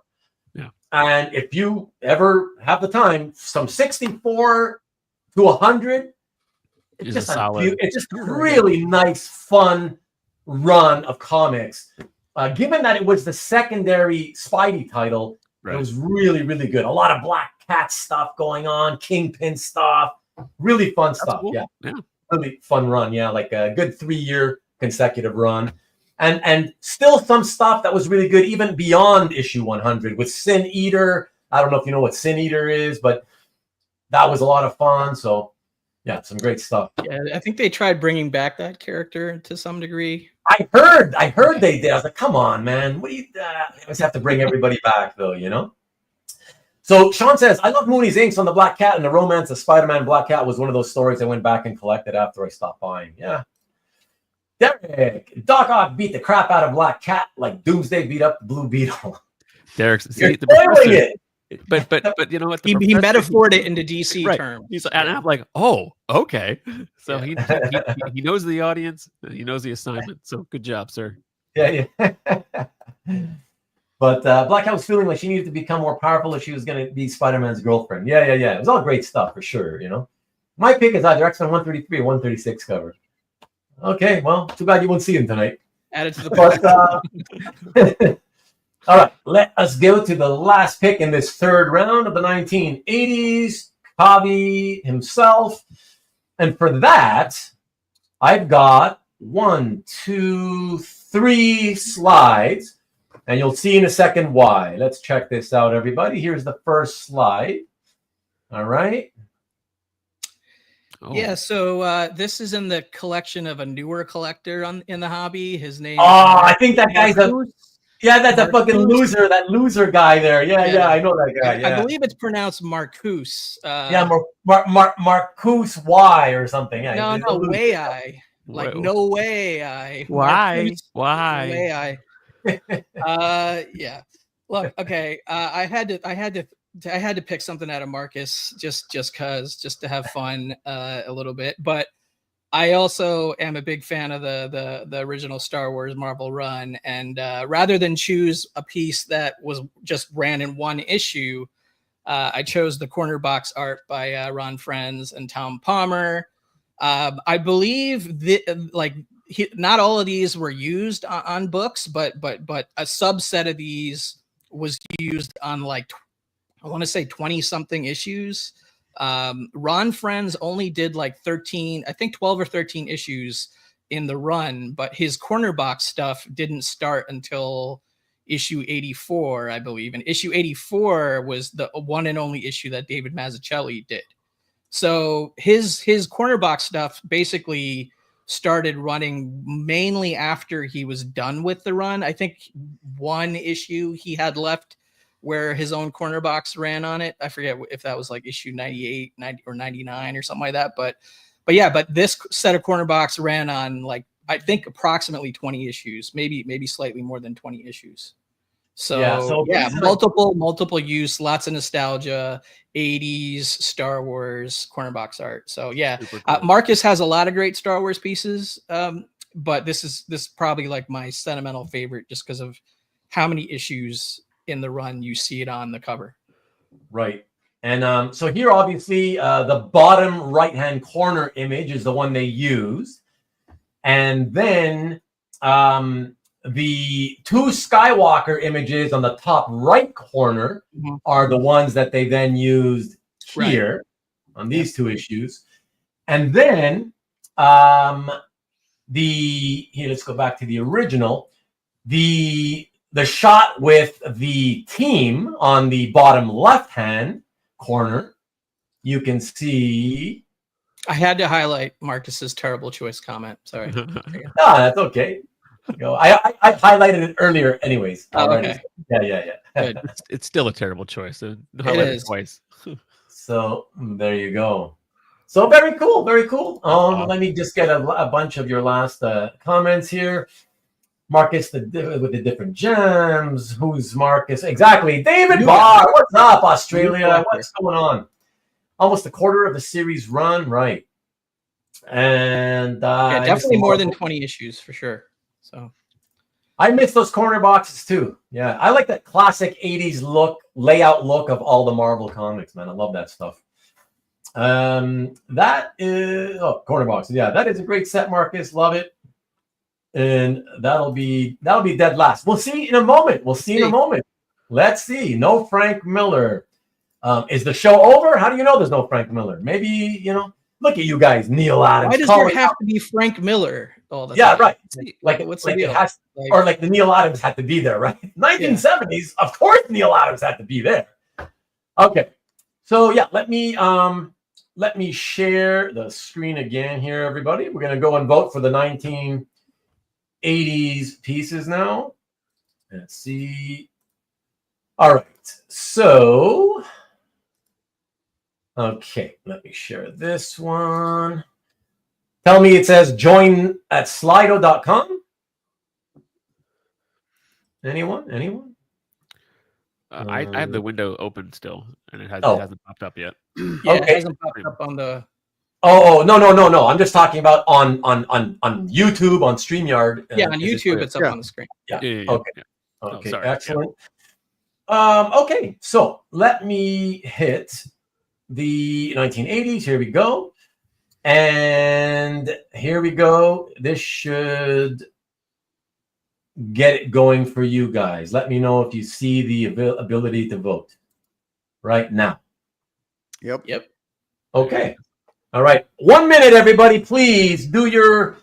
Don't spend too much time. Please, 1 minute. Make your choices so I can close the voting in about a minute. Okay. Let me see. And so far, okay. So this time I have the results hidden. That's okay. Since they're already hidden, I'll reveal them at the end. And let me see what these guys are saying. Boo this man. Tough choice for me. Tough choice, Sean. Start the poll. You are not showing the live voting results this time. Oh, do you? Well, you guys didn't tell me. I'm curious. You guys should let me know if you prefer seeing them happen in real time or if you want me to reveal them after the voting is closed. Maybe not, because that may affect voting. No? That's what I was going to say. I think you should just leave it and then just have it pop up at the end, because then. Yeah. Okay. I've already rigged it. Yeah. Just so you know, I'm not voting. Hidden. Yes, they're hidden right now.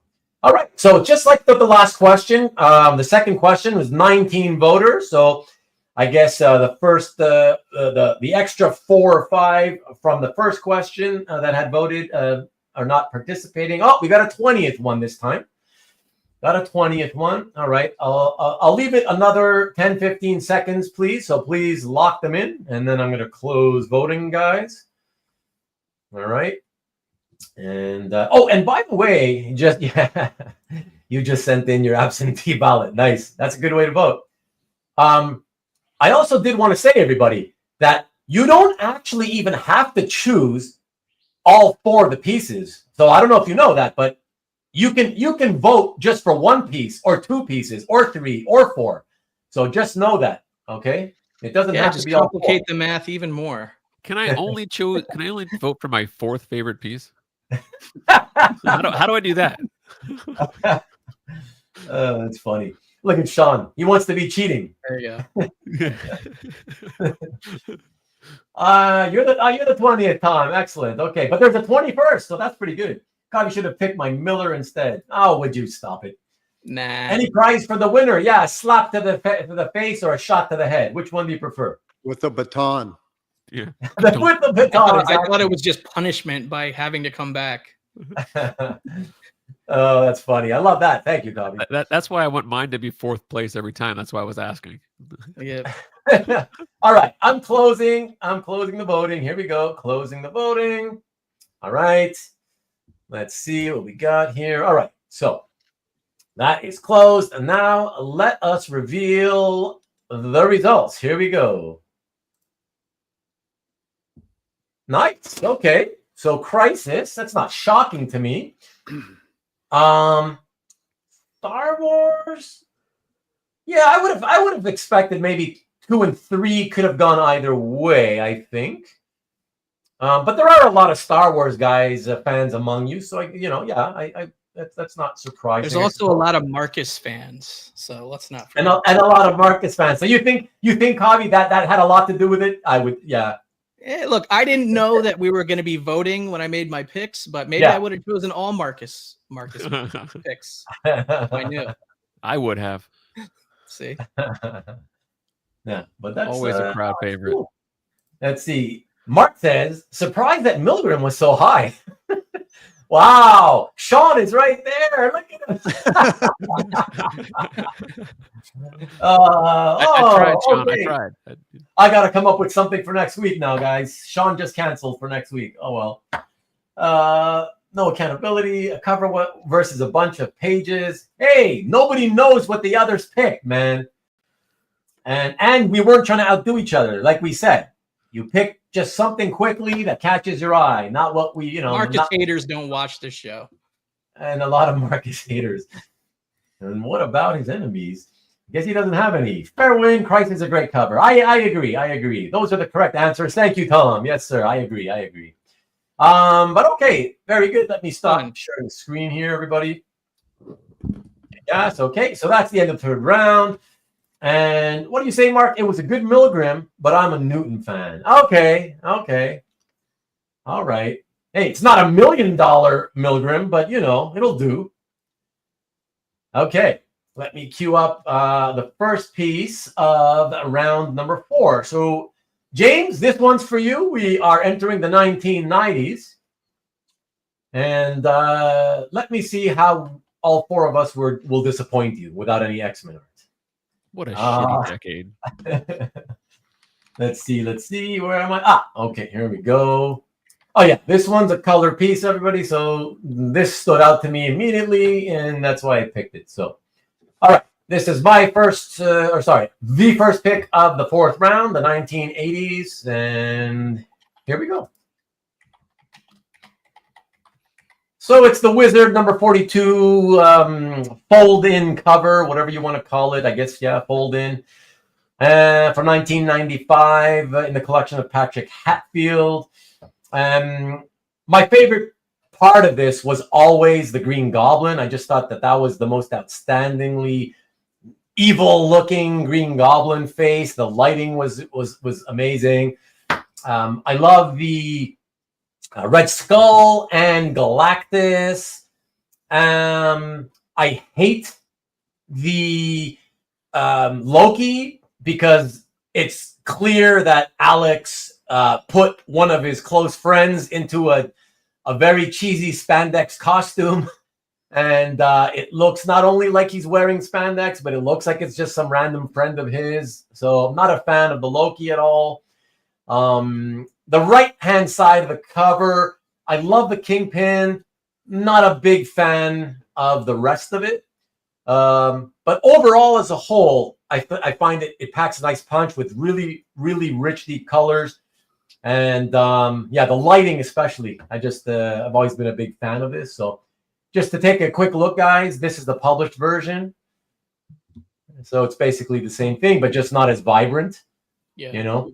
And as you can tell, those of you wondering, on the right third, that is indeed a crease you see going down that cuts through the red skull. And that's because it's two pieces of paper that he taped together. Yeah, so that's literally what it looks like. To get the bigger canvas. Sorry? To get the bigger canvas size. Exactly. Yeah. Exactly. He simply did not have a big enough, a large enough piece of paper. And so he had to add a piece of paper to the biggest one he had, and just to extend it. So, yeah, so that's it. I don't know. What do you guys think? I mean, it's pretty iconic from the 90s. I mean, Yeah, it's awesome. Yeah. It's a great. You guys remember this one though? Oh, hell yeah. Yeah. From back in the day? Yep. Yeah. No. Oh, yeah. I do. Okay. I don't remember it from back in the day, but I remember seeing it on the internet. Yeah. I was like big into Wizard. All the like buying those each month, and that was in like '95 was still when I was like really into monthly stuff. So yeah, for sure, I remember this one. I probably own this one. It's probably in a box somewhere. Oh, do you? You still have your Wizard? Yeah, I'm sure. This was on the inside, right? Not on the. Exactly. It folded. It folded like inward or whatever. Yeah, exactly. Okay. Like one of these pieces actually was the front cover, which I believe is the Green Goblin portion. And so it folds, I think that's true. So it folds in like 2 times kind of thing, you know what I mean? Right. Yeah. No, it's not airbrush, CJ. He uses apparently he uses just acrylics as far as I know. I mean, I would think he uses airbrush, and those hazy white things in the background, right? Yeah, so in some areas it probably is. I would say so. Yeah. But most of it is not. So I would say just highlights, bits and pieces here and there. I thought he used gouache, but yeah, it could be. Oh yeah, could be a different era. I don't know. Yeah, I don't know. Yeah, Marcus is saying gouache also. Yeah. Oh, okay. Okay, never saw it before, Sean. Wow, interesting. And gouache, interesting. Okay. Yeah, I'll take your word for it. Yeah, I didn't really look into it too much. I'm expecting Liefeld, Mark McFarlane, Lee Portasio. Okay. The assignment wasn't that specific. Exactly. All 90s. All right. Choose. All right.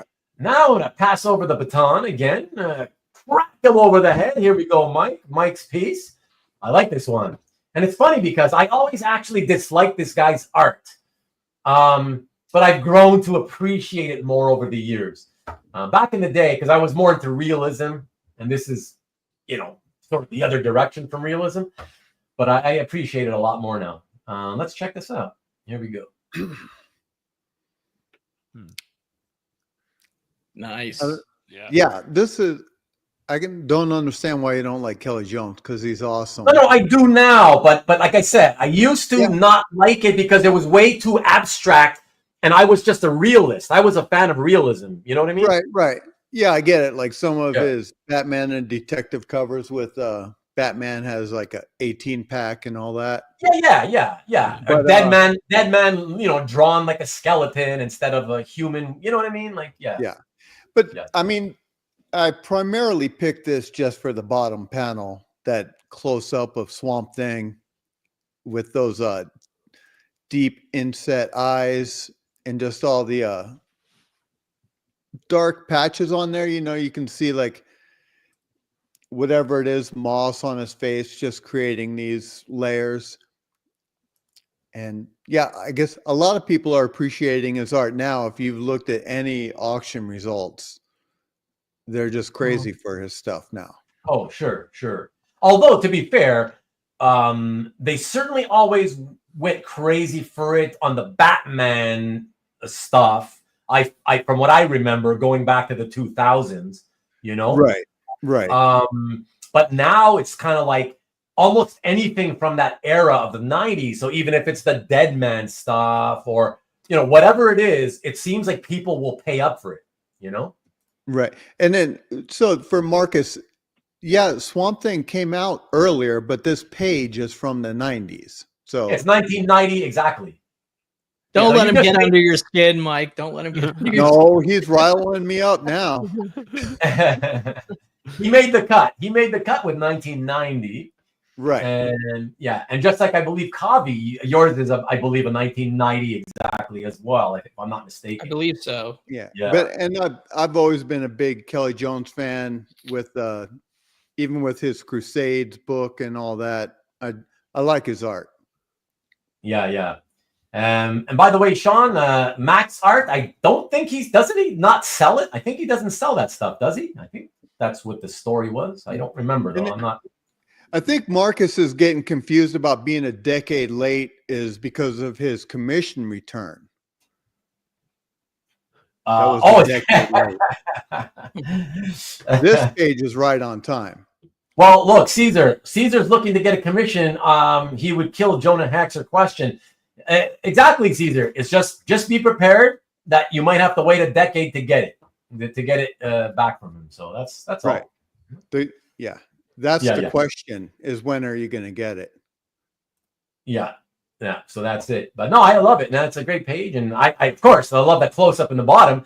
But even that first panel there, kind of like half body in the swamp or whatever the hell that stuff is. Looking at it now, it looks like a Dolly piece. Dolly? Yeah. What do you mean by Dolly? Not Parton, but Salvador. Oh, a Dali. Okay, yeah. Like that top panel, like the Yeah. That figure on the top panel looks kind of Dolly. Yeah, exactly. Yeah, exactly. Very much so. Yeah, the whole panel could be a Dali piece, right? Right. Yeah.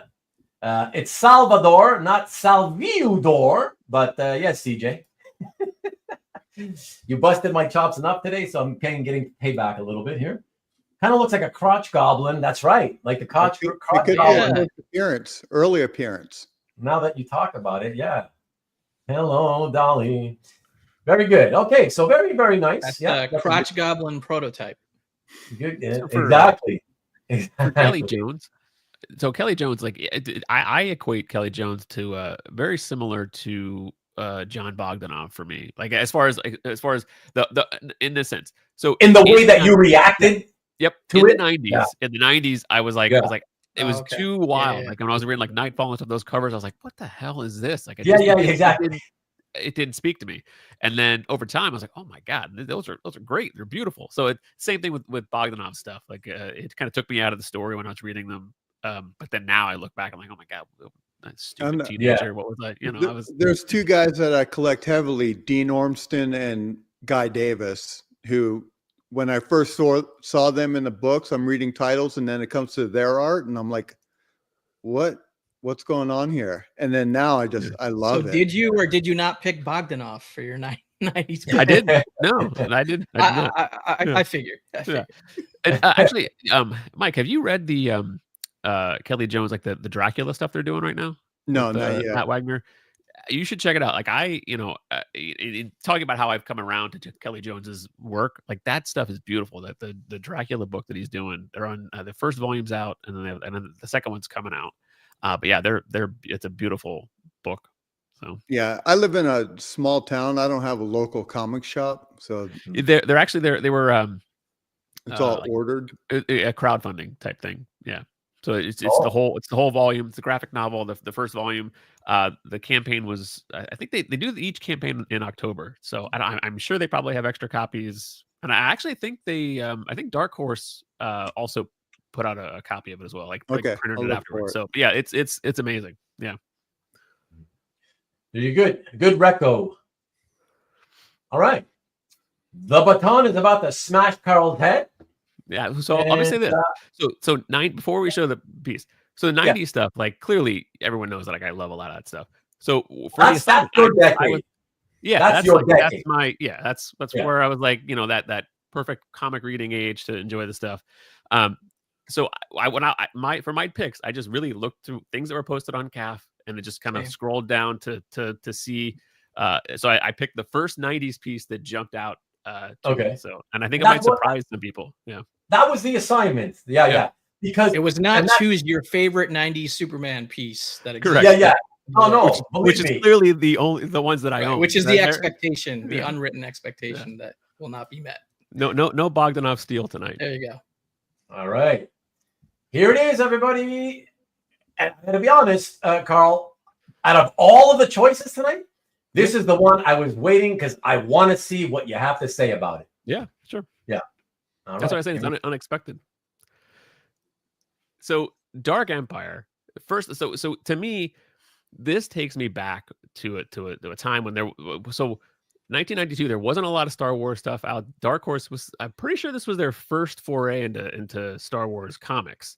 I could be wrong. It's the first thing that I read that Dark Horse did. And it was the continuation of like the Star Wars story. I think at this time, I think the Thrawn novels were out. I think I think so. I think Timothy Zahn's books I think came out in 91. So anyway, so there after 86 there was like no new Star Wars stuff. So the kids that grew up on Star Wars, there was a long drought. And then finally, the Dark Ages. And you look back, it really wasn't that long, but to a kid, it was forever. And so the new books came out written by Timothy Zahn, and then when Dark Horse got the rights for the Star Wars comic books, and I read Dark Empire, and it's like it blew my mind because it's such a distinctive look, and I always think of the art I love, but it's the colors of the whole series that are so distinct, and you instantly see it. And you're like, it's Cam Kennedy, it's the Dark Empire stuff, and yeah. So this is like at the end of the story where Luke is fighting like a cloned Emperor Palpatine, and Palpatine like creates this like force storm. So it's just this beautiful kind of. I love the color. I mean, it's the color that grabbed me. But it's like a lot of it's greens. There's like blues and purples, and it's just like really vivid colors that I absolutely love from the series. So, yeah. Very cool. Yeah, Caesar Wright Dorman cover. Yeah, that's the other thing. So Dave Dorman, like the covers, they're amazing too. Like they instantly see those, and if one of those would have passed my eye when I was scrolling, I would have picked one of those. But yeah. All right. Because it's not like it's like the best composed page. It's not like it's such a that's why it's like it's not going to be. It's going to pick that I think is going to surprise people because it's not like it's this iconic page. It's just one that right as soon as I saw it, it took me right back to that time, and it was just a great time to be a Star Wars fan again. Yeah. It's funny because I remember when this, when they got the license and these guys started putting out Star Wars comics, and I was like, wow, Star Wars? Holy crap! There hasn't been anything Star Wars in ages. Like it just felt like a lifetime. Like in the it at that time, Star Wars was not in the cultural zeitgeist. It had already been kind of forgotten. The Marvel series had died out a few years earlier, and it was just like nobody was talking about it. There was no news about like potential new movies being produced, for the future in Hollywood. So the franchise itself, it was just kind of like nobody was. Yeah, there was like Star Wars was not a big thing at the time. So here's a fun quick story too. So I didn't know that because there was such a drought for Star Wars stuff. I had no idea that there were new novels. The Timothy Zahn Thrawn trilogy, the Heir to the Empire, when that came out, I didn't know that it was a thing. I think I was like 7th grade, but I went into a classroom. It was a computer class, and I saw this book sitting on this counter like next to this kid. I was like, holy, what is that? What is this like Star Wars book that you have? And then we started talking about Star Wars, and then that guy became like my lifelong best friend because it was just like, that we instantly bonded of Star Wars because it was nowhere to be seen, like you said. Right. So, yeah. And then I guess you could say that it the IP became what it is today once they finally put out those. Once they put out those re-release of the original 3 with the extra digitized scenes or whatever, once they did that, just the fact that they were going to put them back out and everybody rushed to the theaters. They wanted to see those extra scenes, that ever since then, it's just, it's not gone away since then, pretty much. Since 1998, I think? 97 was in there. 96, 7. Yeah. The marketing kind of started in 96. Yeah. Yeah. And that was, I mean, the internet, that was like the internet early heyday. And then ever since then, it's not gone away. Yeah, exactly. Yeah, and this stuff was even like 5 years before that, the comics and the new novels. So, yeah. And Caesar says there was a pent up need for new Star Wars stories. This was it. Yeah, exactly. Yeah, it had been long enough, All right, excellent. Kavi, my man, you are up next. One last hope for the obvious 90 picks. Yes, exactly. One last hope for James. I'm loving everything. All right. So am I. But yeah. I'm good. But like to remind you guys, this is not our favorites. Hopefully, starting with the next time I do this type of show and tell episode, then we'll make it okay. Pick your favorites. Spend as much or as little time as you want to, but it's going to be about picking favorites. All right. I think the strategy behind your choices, Ruben, was to have us pick random things to piss people off enough to come on the show next time and be like, no, these idiots don't know what they're doing. I'm going to pick better shit than that. So that was brilliant. You might have figured something out. Yeah. What is this random page? That's awesome. All right. Last hope. Exactly. There you go. All right. Let me cue this up for Kavi. And I know Kavi's pick is a cool one. And the owner was here earlier. I haven't heard him make a comment for a long time, so I hope he didn't leave. But let's check it out. Here we go. Tell us a little bit about this one, Kavi. Yes, so Michael Reyes, a.k.a. Maki Poo, owns this one. A great guy, great collector. And I feel like this pick is a bit of a swerve. Yes, Jim Lee is like one of those artists that you think about immediately from the 90s, but you probably think more about his black and white X-Men run and other projects than a painted cover to Punisher magazine. But that's the choice I made. But I love this cover. Punisher magazine, I think that there was only like 15 or 16 issues of Punisher magazine. They all had painted covers. Yes, sir. This is the only one Jim Lee did, because this issue reprinted Punisher War Journal annual one and War Journal and normal #1. So it was a War Journal focused reprint issue of Punisher magazine, and it's a painted Jim Lee cover. I think that's kind of rare enough on its own, but the image itself is so damn good. I mean, it's a Punisher image, but frankly, it almost reminds me of a Batman cover. It gives me Batman vibes with the lightning bolt, the rain, the what is that, a gargoyle or a bird, or he perched on a ledge. It's a very Batman-esque cover. Yeah, absolutely. For a Punisher cover, but it's great. So congrats, Maki, on it, because it's amazing. He has I think he has a framed picture on his calf post of it on his wall. I didn't grab that. Yeah, no worries, but it's good that it's framed and on Maki Poo-Poo's wall. So congrats, Maki Poo-Poo, on owning. Congrats for sure. Exactly, Michael. Congratulations. It's a beauty. What I remember when this was coming out, and I was I was as big a Jim Lee fan as anybody at the time. And what I freaked out about it was the fact that it's like, wow, Jim Lee's painting? Like, he can even paint? Wow. He can pencil, he can ink, and now he can even paint. Like, it was just like, wow, multi-talented, And at the time, I was still a huge Punisher fan. I'm not so much anymore, but at the time, it was just a big deal. And I thought, this was a great pick when you showed it. And I especially love it because we get to see what most people only saw. And listen, when it came out as a magazine, we were all like, wow, that's awesome. But when you see the original, you're like, holy shit, it's way more awesome than we used to think it was on the magazine, Yeah, that those colors didn't quite translate the way that they do, obviously, in the original art and printing, but that's okay. Yeah. It's like still a cool book to come across and find if you're into like the magazine size issues, which I am personally. Yeah. I really like magazine size comics and reprints and stuff like that too. So yeah, man. Love this very one. cool, man. Nice Very, pick, man. very, very, very cool choice. Yeah. Awesome. All right.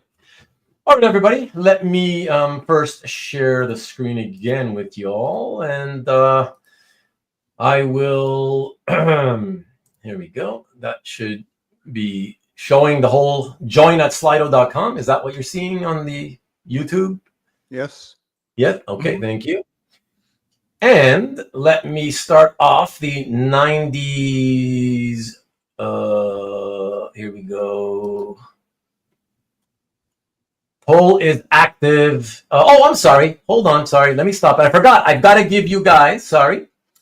Let me stop that. I forgot because I did. You get three questions per link. So let me jump back into the comments here. Oh, so it's a new link for the last two. Yeah. So you guys now it's okay to get rid of the open tab, the Slido tab you had. You can get rid of that one now. I'm giving you a new link. There you go. It's popped into the chat now. All right. So click on that link, and that will have three more poll questions total for us. All right. So I'll give this one a little bit longer just because I know it takes probably a few seconds for it to load up for a lot of you. Jeff says, I managed the grocery trip during tonight's 90s pieces.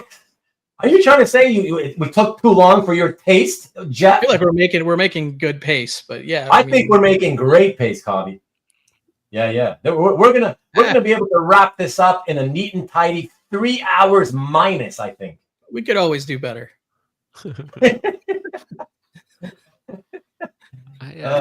Sorry, Stanley. When you're averaging like 4.5, 4:45, you should be very happy that we're going to do 3. I only said that to bother Stanley. That's it. That's the only reason. You took a nap, did you, Alberto? It's fun. No, I'm just a fast shopper. Nice. Shit. I wish I'd get you to come here and do my shopping for me. All right, load the poll already, bro. What's going on? Right. I forgot what anything.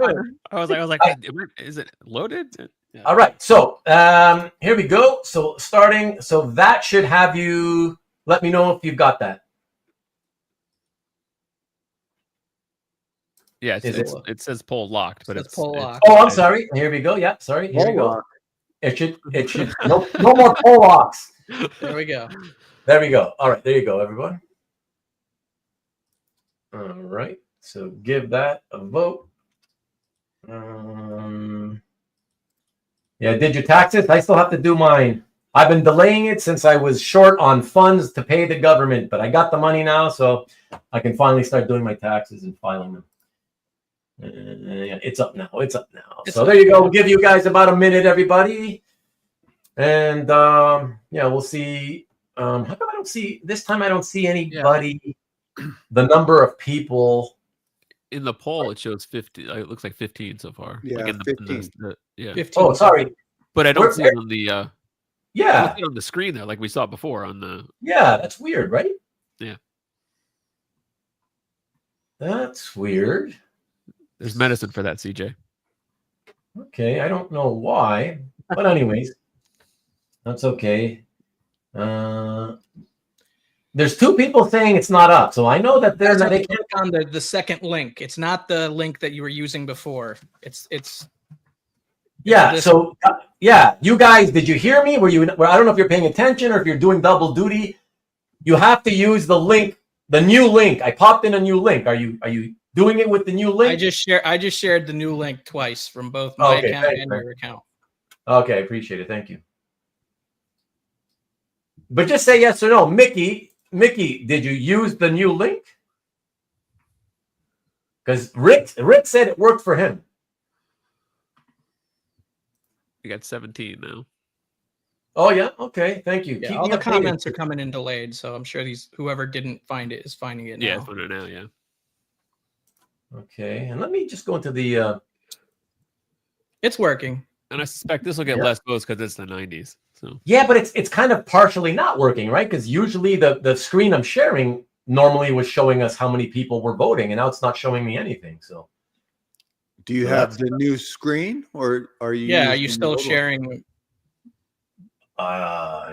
the old Hold on. link? Okay, hold on a 'Cause second. on our, it's new link. Wait. Let me see here. So, hold on. Sorry. Okay, so we were Well, on. 20 people have voted now. So Okay, so hold on. Let me come back to yeah. Okay, let me just do this again. Share. it worked for this- James, and he's a Slido first timer, so you know. I thought he was a Slido shareholder. I thought he Okay, was on it's the board, sitting on the board of Slido.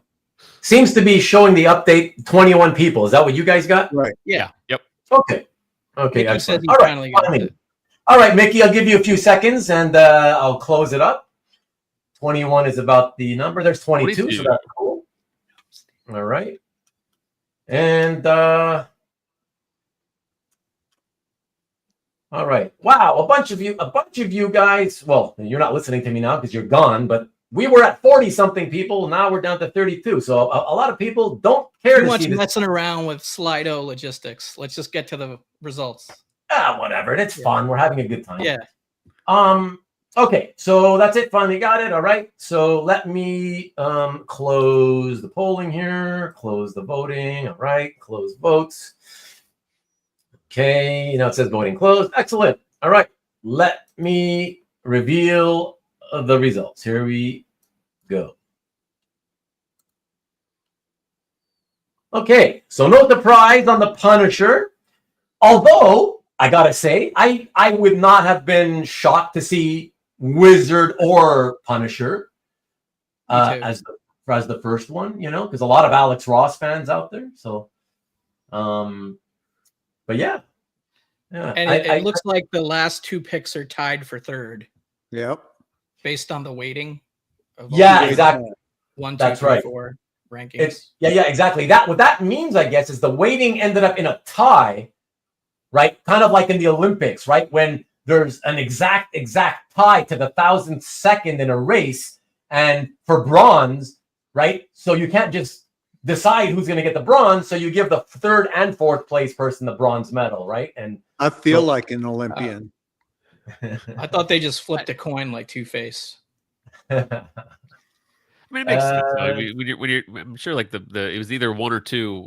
I mean that was going to be the top choices for the round for sure. Because those are, I mean, it's like how do you out of the '90s, like Jim Lee and Alex Ross, like those are going to be the Yeah, it would have been easy Yeah. to pick, you know, the Jim Lee X-Men from somewhere. Just do a quick search, Jim Lee X-Men, and pick something. That could have probably won too. It was interesting because you know because I love the '90s. I thought it was like a tougher. I was like, I'm just going to go whatever I see first because you could overthink it, and like exactly. I, I didn't want to overthink it.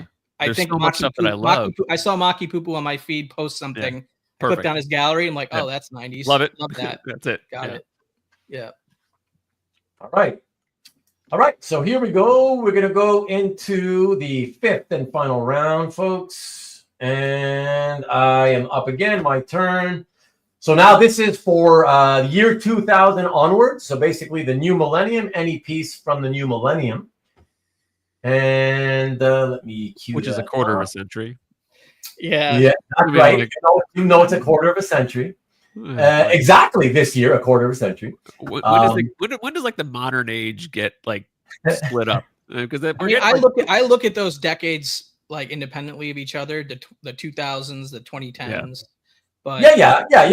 For making a pick, it's fine. You know? Yeah. Oh no, exactly. It's just because I figured I wanted to cover the entirety of the comic books publishing, right? So and like and as I'm saying, like, because it's like, you know, silver, bronze, and it goes like modern age, which is like no, that's it, and that's why like, I prefer using the decades, because I despise that whole comic book metal naming with the metal. Every decade that goes by, they add another metallic name to it. It's like so stupid. So I'm like, yeah, whatever. And they keep stretching the goalposts, you know? It's like I said before, in 1982, when I was 12 getting into comics, the Bronze Age had ended at the end of the 70s. And then you were in the modern age in 1982, you know? But now everybody's like, oh, the Bronze Age stretches into 1985 or 86. It's like, what? Yeah. Like Right? how? Yeah. Yeah, it's just weird. Yeah, I still don't know exactly what the Copper Age dates are, nor what metal the 90s is based on besides foil or gold or something. Exactly. But then you have the Golden Age, so you can't use gold. You know, whatever. No fair. Oh, no fair, Dwayne. Oh, maybe eventually, Dwayne. Maybe if this is such a popular format. Hey, if you guys want to see this type of format show again, you know, again, there's all different ways to do it, and we don't have to cover every decade, right? So, and we don't even have to do it by any decade whatsoever. You could just do a 2010s only episode and cover every year of the 2010s. Who knows? Right. Pre and post Mannix, nice. The first age was 30 years. Yes. My vote is the 2010s should be lead and fool's gold. Nice. That's a good one. I vote that they just refer to them as the decades and stop using metallic names. I think it's so stupid. But anyways, the NFT age, right? All right. So let me cue that up. My first piece, final piece for tonight's show and tell is this one. Batman number 126 by Ryan Sook in the collection of Zach Franks from 2022. So I just got to tell you guys, when I went to Felix's site, and I don't normally because I don't collect anything, you know, from the artists that he has, but I decided to go and check it out one day, but just by coincidence, I saw that this cover had, you know, it had been dropped in that art drop, and it blew my mind. I am so in love with this cover. I remember thinking to myself, it was already sold. And if it had not been sold, I think it was only it's all relative, but $3,000. Had it been available, I would have bought it. And because when I laid eyes on it, the first thing I thought was, oh my God, I would buy that and frame it. I would custom frame this. I love it that much. I just love the perspective. Everything about the perspective is just absolutely astonishing. I love it. All the work on Catwoman, all that fine detail that at this size, obviously, you can't really see very well. But yeah, just spectacular modern day piece. And I am happy to report that even though I didn't get the opportunity to buy and frame it, the guy who did buy it did end up framing it. And it's on CAF in his gallery, Zach Franks. So you can see it there framed as well. So yeah, that's it. That's what I love about it. Let me just quickly see what other people are saying. Very cool pick, very nice, excellent. Hey, I honestly didn't expect to get people caring, to be honest. Yeah, I like Sook's covers, his DC stuff. Yeah, he's a good artist. You know, very good. Yeah, very good artist. 3K is a steal. Well, I wouldn't say it's a steal for me. I would have been happy to pay the 3, but if I would have had to pay more than that, Dwayne, I would not have been so excited. But yeah, 3. Yeah, I would have loved to have gotten the opportunity to get that. So yeah, no, Marcus, it was, believe it or not. Let me come back to you. It was no color, but I will say, sorry, Zach, I got to be honest. Not happy with how he went with the matte, because he did go with like an off-white, you know, in the cream color, whatever, off-white color family, but he went with a single matte. And I don't know about you guys, but for me, it's always double matted, looks the best. Occasionally, a triple matte can look good too, but I find it sometimes can be overkill. But single matte is too plain and boring looking. And the single matte that he chose, it's so thick. You guys should go check it out in his gallery. It's so thick. It's like it's beveled and it looks so thick. I'm just like, ooh, no. So I'm not a big fan of that. But at least the frame was black, off-white matte. So you know, still pretty good. I'll give him props for that. You know. Carl, you look like a man who wants to say something. No. No? I Okay. just it's, you know, Yeah. Ruben always has something to say about framing. When it comes, when it comes to Yeah, frame, that's all. until you see it, it's hard to comment on a frame until you see it. But Yeah. No, Yeah. that's all. It's like, yeah, of course.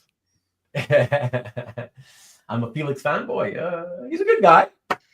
He didn't consult Ruben's framer. No, he didn't. I couldn't. That's right. Black frame, white double matte for black and white art. Stop the insanity. Nice, Peter. All right. So I will pass the baton over to Mike, Mr. NSN himself. And for that, we go to this one. Tell us about what you liked about this one. I'm not a big superhero guy, but for some reason I really like the Marvel Knights 4 title. Primarily, you read it? Yeah. Oh, okay. Wow. I know. That's surprising. Shocking. Wow. But I just love the interior artists that they got, McNiven, and then I've got 3 pages from a later issue from this series because I like it that much. So I just like the way they depicted the Fantastic Four. I like the body language. Yeah, just the look of them is just it just strikes me for some reason. It appeals to me. Like I said, you'd be surprised to know that I do have 3 pages, not by McNiven, but by a later artist. Oh, really? Yeah, from this series. Oh, yeah, cool. Yeah, I really I like emotional scenes and stuff. So that's why I liked that you picked this. This was really cool. I love the Reed's, you know, head bowed down like that. But you know what's funny? It's I love that visual, right? And I'm thinking, oh my God, like what happened? Like, why is Reed so sad? And I'm thinking, okay, oh my God, did she get pregnant and they lost the child or something like that? You know? Why are you going there? And then I read it and he's saying something like, yeah, unfortunately, Stu, because we can't pay and we can't come up with the money, they're kicking us out. They're gonna take the Baxter building away from us. I'm like, that's it? That's to Reed, that's worse than losing a child. Yeah, like I know, but that's it's just so bizarre to me, you know? Like what? Like I don't know. Yeah. Emotional. So that is kind of the 5th family member. Yeah, I know, but I don't know. It's just, I guess I'm just saying what's weird about it is like, you know, that they would come up with a story where like, oh, the Fantastic Four, they can't afford to pay the rent of the building anymore. They had to lose the building. I don't know. It just seems kind of cheesy to me on it, you know, honestly. I still like the figure work. So I looked it up. The penciler is different, but the inker is the same on the pages that I have. Oh. And then, so that's just why it appeals to me. Yeah. No, it's nice. Good pick, Mike. Yeah, I like it. I mean, it's not going to compete with the covers that you guys picked, but obviously, I didn't pick a cover. Spoiler: I didn't pick a cover, but it's close. I may have. Cool. Oh, and FYI, you guys, we talked about it a couple of weeks back. Speaking of McNiven, I checked again with the library, and they did have it. There it is. Nice. Yeah. So I just, again, this ties into what I said at the beginning. The reason for doing another show like this is because I want something where I don't have to do all the work, so it can give me time to read shit like this and find out what if it's good or not, you know. So you can read the recommendations you get from doing the other shows. All the other shows, exactly. Thank you, exactly. So I'm looking forward to finding some time. So exactly. All right, let me get this out of here. Okay. All right. So excellent, Carl. You're up. And let me let me get that piece ready. Hey, what's going on, Lee? Good to see you. Hey, Lee. Old man, take a look. Oh yeah, nice. That's a good one.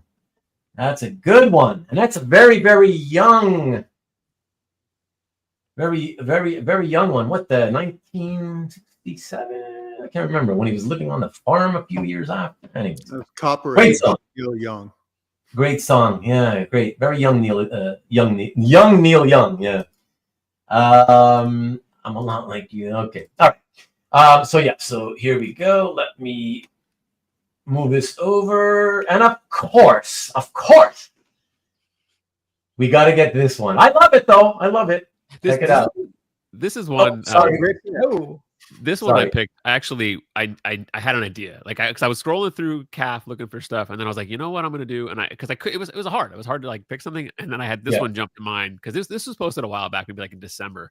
But Okay. I went and grabbed it because I was like, I really love this one. Check it out. There you go. So it's my current obsession, the Transformers title, and especially the art of Jorge Corona. Now, so when you think of like modern covers, it's very pin-up stuff, right? So, but I feel like in this one, it's a pinup of Bruticus. But what I love out of this, it's this giant combiner robot, and you get the scale of how massive he is. You get the power lines down in the front. But I get Godzilla vibes in this. It's a piece that like I can almost hear kind of like air raid sirens going off in the background. Just emergency thing. You hear the crunch of like the trees and I don't know. Like it's a pinup that like triggers a lot of senses, and that's what like I love about this piece. And it's just like so moody and perfect. I love it. Yeah, it's beautiful, and you and I have talked privately and on this show, publicly, and I when I started seeing the Corona art, I immediately was like, oh wow, like I really have come to like Corona's work better than DWJ's. Yeah, I've said that a couple times, like in like unboxings and stuff. I mean, I love and I have Daniel Warren Johnson Transformer stuff. I have other Daniel Warren Johnson stuff that I'm picking up. I bought some of his Moon is Following pages, but like for this title, Jorge Corona, he continues to get better with each issue, and he started strong too with issue 7, and it just gets better and better and better. So yeah, I just love the lumbering. Like you just feel the weight and the size of the character here, and it's just freaking perfect. Yeah, it's beautiful. Did you try to get this one, Carl? So I had the opportunity to get this one, but I opted to go to like interior panels because I love covers, but like a lot of the series, like the thing I love about this series are the moments, so. It was a matter of, do I spend the money to get a cover, or do I spread it out and get multiple examples of pages with Beachcomber on it, which is essentially what I did. So makes sense. Yeah. No, it's a good pick, and but of course, still, this is like I think probably my favorite Jorge Corona cover, and he even did a Beachcomber cover. But like this one, I just love it so much. Yeah, and out of tonight's picks, definitely the single most recent one, of course. Yeah. This calendar year. So just came out. I think it came out like 8 days into the January, into the new year. Something like that. I feel like my pick is practically vintage compared to this. Yeah. How early into the 2000s. It's like, you went modern? Okay, here we go. Modern.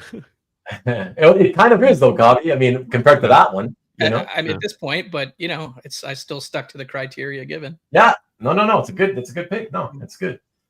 Okay, sounds good. All right, so let us cue that up, and here we go. The baton has passed. Yo. Yeah, so David Finch, this is in the collection of Duke Fleed, who also goes by #1 Guru Fan now, I think. Right? Duke Fleed, aka #1 Guru Fan. So there's a couple reasons I chose this. I mean, Duke has got a great collection, obviously. I could have chosen a piece out of his collection from every one of these decades that we've been talking about, because he's got a very diverse, wide array of stuff that you could choose from in his collection. But I chose this one for the 2000s because I'm a big fan of the Marvel Earth 1610, the original Ultimate Universe books, right? Starting the Ultimate Spider-Man, Ultimate X-Men, Ultimate Elektra, Ultimate Elektra Daredevil, like a lot of those books. I was a teenager and stuff when those were originally coming out, and then I re-experienced them multiple times, especially Ultimate Spider-Man. I mean, that's my favorite one. I could have easily picked an Ultimate Spider-Man Bagley T-Bear page, but I swerved a little bit with this Finch T-Bear page, and I have to shout out T-Bear because I think he can ink over anybody, in my opinion, and make it look amazing. And I love his work over David Finch. I think Finch did.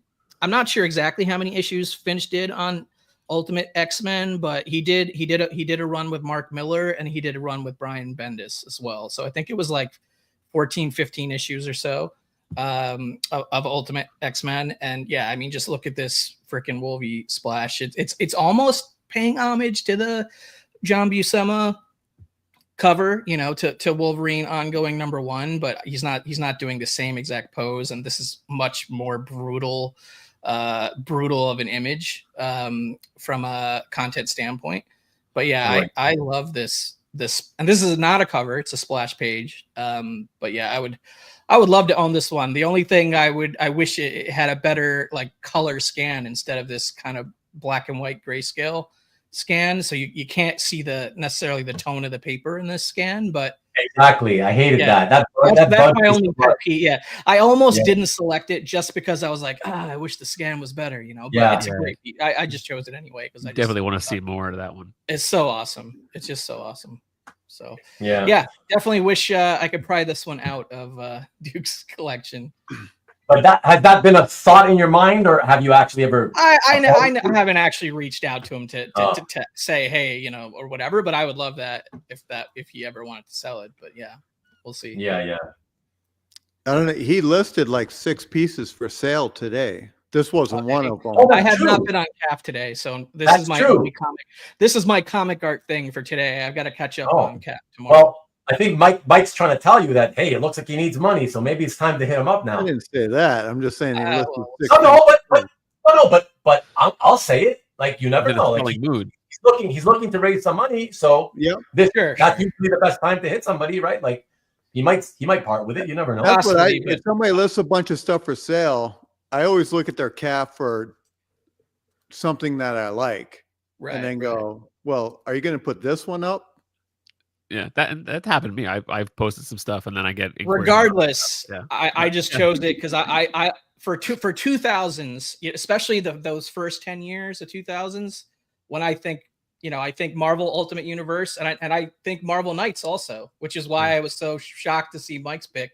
I was like, whoa, okay, there's an Ultimate Universe page and a Marvel Knights page, and that's pretty much identifies Marvel in the 2000s. Right. You know? They had great artists on all those titles. Great. Excellent. All right. Ready for voting? I'm going to open up for voting, everybody.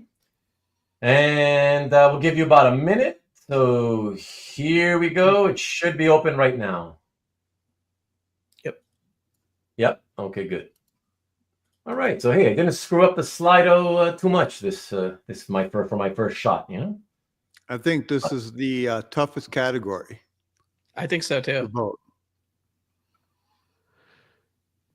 Yeah, I now that you mention it, it's true. It's pretty tough, right? Like, they were all like every piece. I was like, yeah, I could. Yep.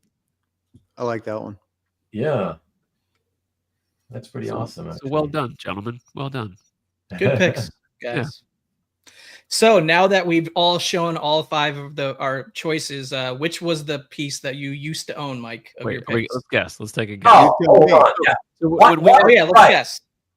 So Mike, just so everybody knows, everybody who's watching, out of Mike's 5 picks, he told us before the show that he actually used to own one of them. And yeah, so now we have to guess which one of the 5 which one is my collection? Which one? I'm gonna go. Okay, I'm gonna go Rick Geary. What do you say, Kavi and Carl? That was the 70s one, right? Or yeah, yeah. I'm gonna guess. I was leaning towards that one too, but I'll go with the Marvel Knights since he said he owns other Marvel Knights artwork already, but from a different artist. But he had to check the creatives involved, so it wasn't. Yeah, I guess you're right. He kind of gave away that he didn't. I don't know. Maybe he's just that sly. I'm going with the Kelly Jones. Kelly Jones piece. I think he upgraded a Kelly Jones piece. I'll go with the. I don't know. It's got to be one of those. But, maybe it's not. I'm hoping it's not one of those 2 now, but that's what I'll go with. All right. So before I reveal the votes, let us know, Mike, what is the one you owned? Well, for just on Carl's comment, I don't upgrade. I hoard. So if I get a better example, now I have a better example keep it. for the one I used to have. Yeah. But the answer is the Black Cat mystery cover I What? used to own. Wow. Wow. Wow. Well, that's Okay, cool. I'm glad it was great. that because that's Yeah. pretty freaking cool. Yeah. Oh, wow. So the one I made you change your pick on the 50s one, and you ended up choosing the one you used to own once. So I went right to that one. I'm like, okay, Yeah. if I I can't know use that- this I know that one. I'll go Yeah. to that one. Yeah, Wow. Yeah. Oh, that's awesome, man. Wow, that's fun. I agree with Kavi though. I'm glad to be wrong. I'm glad it was that. Yeah. Yeah, Yeah. exactly. That's really cool. Wow. All right, everyone. Only 18 of you voted this time. No problem. Let me close the voting. Here we go. And let me reveal the results. Wow. Tied. Wow. You see, it says 1-1, so they're tied. Yeah. Wow. Interesting. Okay, because that's really interesting to me. Because I would never ever have bet that a Catwoman could tie or beat Wolverine. Like, no way. Yeah. Wow. That's Well, mind-blowing. if only 18 people voted, and there was just as many number 2 votes for the Batman cover as whatever. Yeah, like, 1 and 2 who knows? back and forth. And you got some people like DC more, some people like Yeah. Marvel more. So it kind of equals out. I would say both are deserving. Yeah. All like of you those said, were- like honestly, Mike said, all this 4 were was a deserving. tough one. Yeah. Honestly, all 4 were deserving. But yeah. My gut was that it was going to be Wolverine, just because Yeah. and I thought it was going to be like a clear number one after seeing all those, even though they're all great. It's just because how do you beat like a Finch Wolverine? It's like beautiful. So Wow. Yeah. Yeah. It was awesome. I'm actually. I'm. And you had less votes, so who knows? Yeah. Who knows how the math worked out? Redo the voting with just the top 2 and try. Oh. People That's in okay. the chat, raise your hand if you liked the Catwoman better. I think Mike lost is what Stanley says. What the hell are you doing? What are you harping on him for? He lost. There's What do no you mean? winning or losing here. It's just There's no losing. It's all fun. We're all having fun, just showing art, just for your sake, Stanley. But I see where your heart's at, Stanley. Yeah. He's not going to forget you, Stanley. Hey, let me stop the screen here. Oh, actually, you know what? No, I got one final question, you guys. Just so I can just get a little bit of data for future episodes. Let me stop this one. All right. And let me, since I'm still sharing the screen, hopefully you guys didn't get rid of your tabs. Let me go to the next one. Okay. And the next one is... So which of tonight's in-studio personalities was your favorite? Okay, and you don't have to vote for me, all right? Obviously, you don't have to vote for me. Just I'd rather you vote for one of these other Is this three a guys. ranked choice or just one only? Yeah, you could pick one or rank them. It doesn't matter, But as long as you guys pick Kavi, Mike, or Carl, I'm good. It's just whatever. I just want to know who I can bring back in the future, Why do I only see 4th place options? Huh? You must have a different operating system than I do, because No, I'm saying all of them are 4th place options for me. It should be a 4-way tie for last. Yeah, that's I can only feel good in my heart about choosing the reference to Mike Perkins. So that's what I'm going with. I got to tell you, the results, I don't know what 2, 3, and 4 would come in, but I had a feeling number 1 would be the one that came in. So yeah, that wasn't too hard to to go with. Oh, why do it keep changing? People keep voting. What the hell? Oh, is it only 11 people though voted on that one? Wow, look at that. Oh, look at that, James. I missed the poll. Putting the kid to bed. Well, it's not closed yet. I haven't closed it, so you can choose if you want. Where is the none of the above? Well, yeah, I didn't think of that at the time. I figured, they got 3 good guests. You should love them all, right? But just pick your favorite. That's all. So, anyways, all right. I'm gonna close it out, everybody. Let me get rid of in a this. night where it wasn't a competition. That one was a clear competition. Let's see who won that one. Yeah. The a-hole, the Tom Grummett fan, the Mike Perkins rep, or the Ruben. Yeah, forget the funny. modern choices. That was the hardest option to choose. That was hard. That's funny, man. So No, was but- the 70s, I think, with the Hildebrandt and the Wrights and that was all those, the Jeff Jones. These were all hard to choose from. The answer to that, Marcus, is no. There is no cap art tonight. Sorry, And we Alberto. will not do even a single poll extra, Stanley. Okay, now this is all over. Let's start the show. Nice. The last poll was from the 70s. What are you talking about?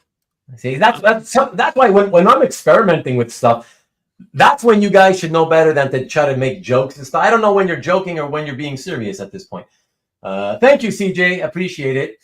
So yeah, I guess that should have been the last question I picked, was a poll question to say, did you like it, and would you want to see this format again? That's really, I don't know. Put Y for yes and N for no if you want. You guys, please tell me, those 35 of you watching live right now, if you don't mind, I'd appreciate it if you put Y for yes, N for no. The question being, would you like to see this kind of show again?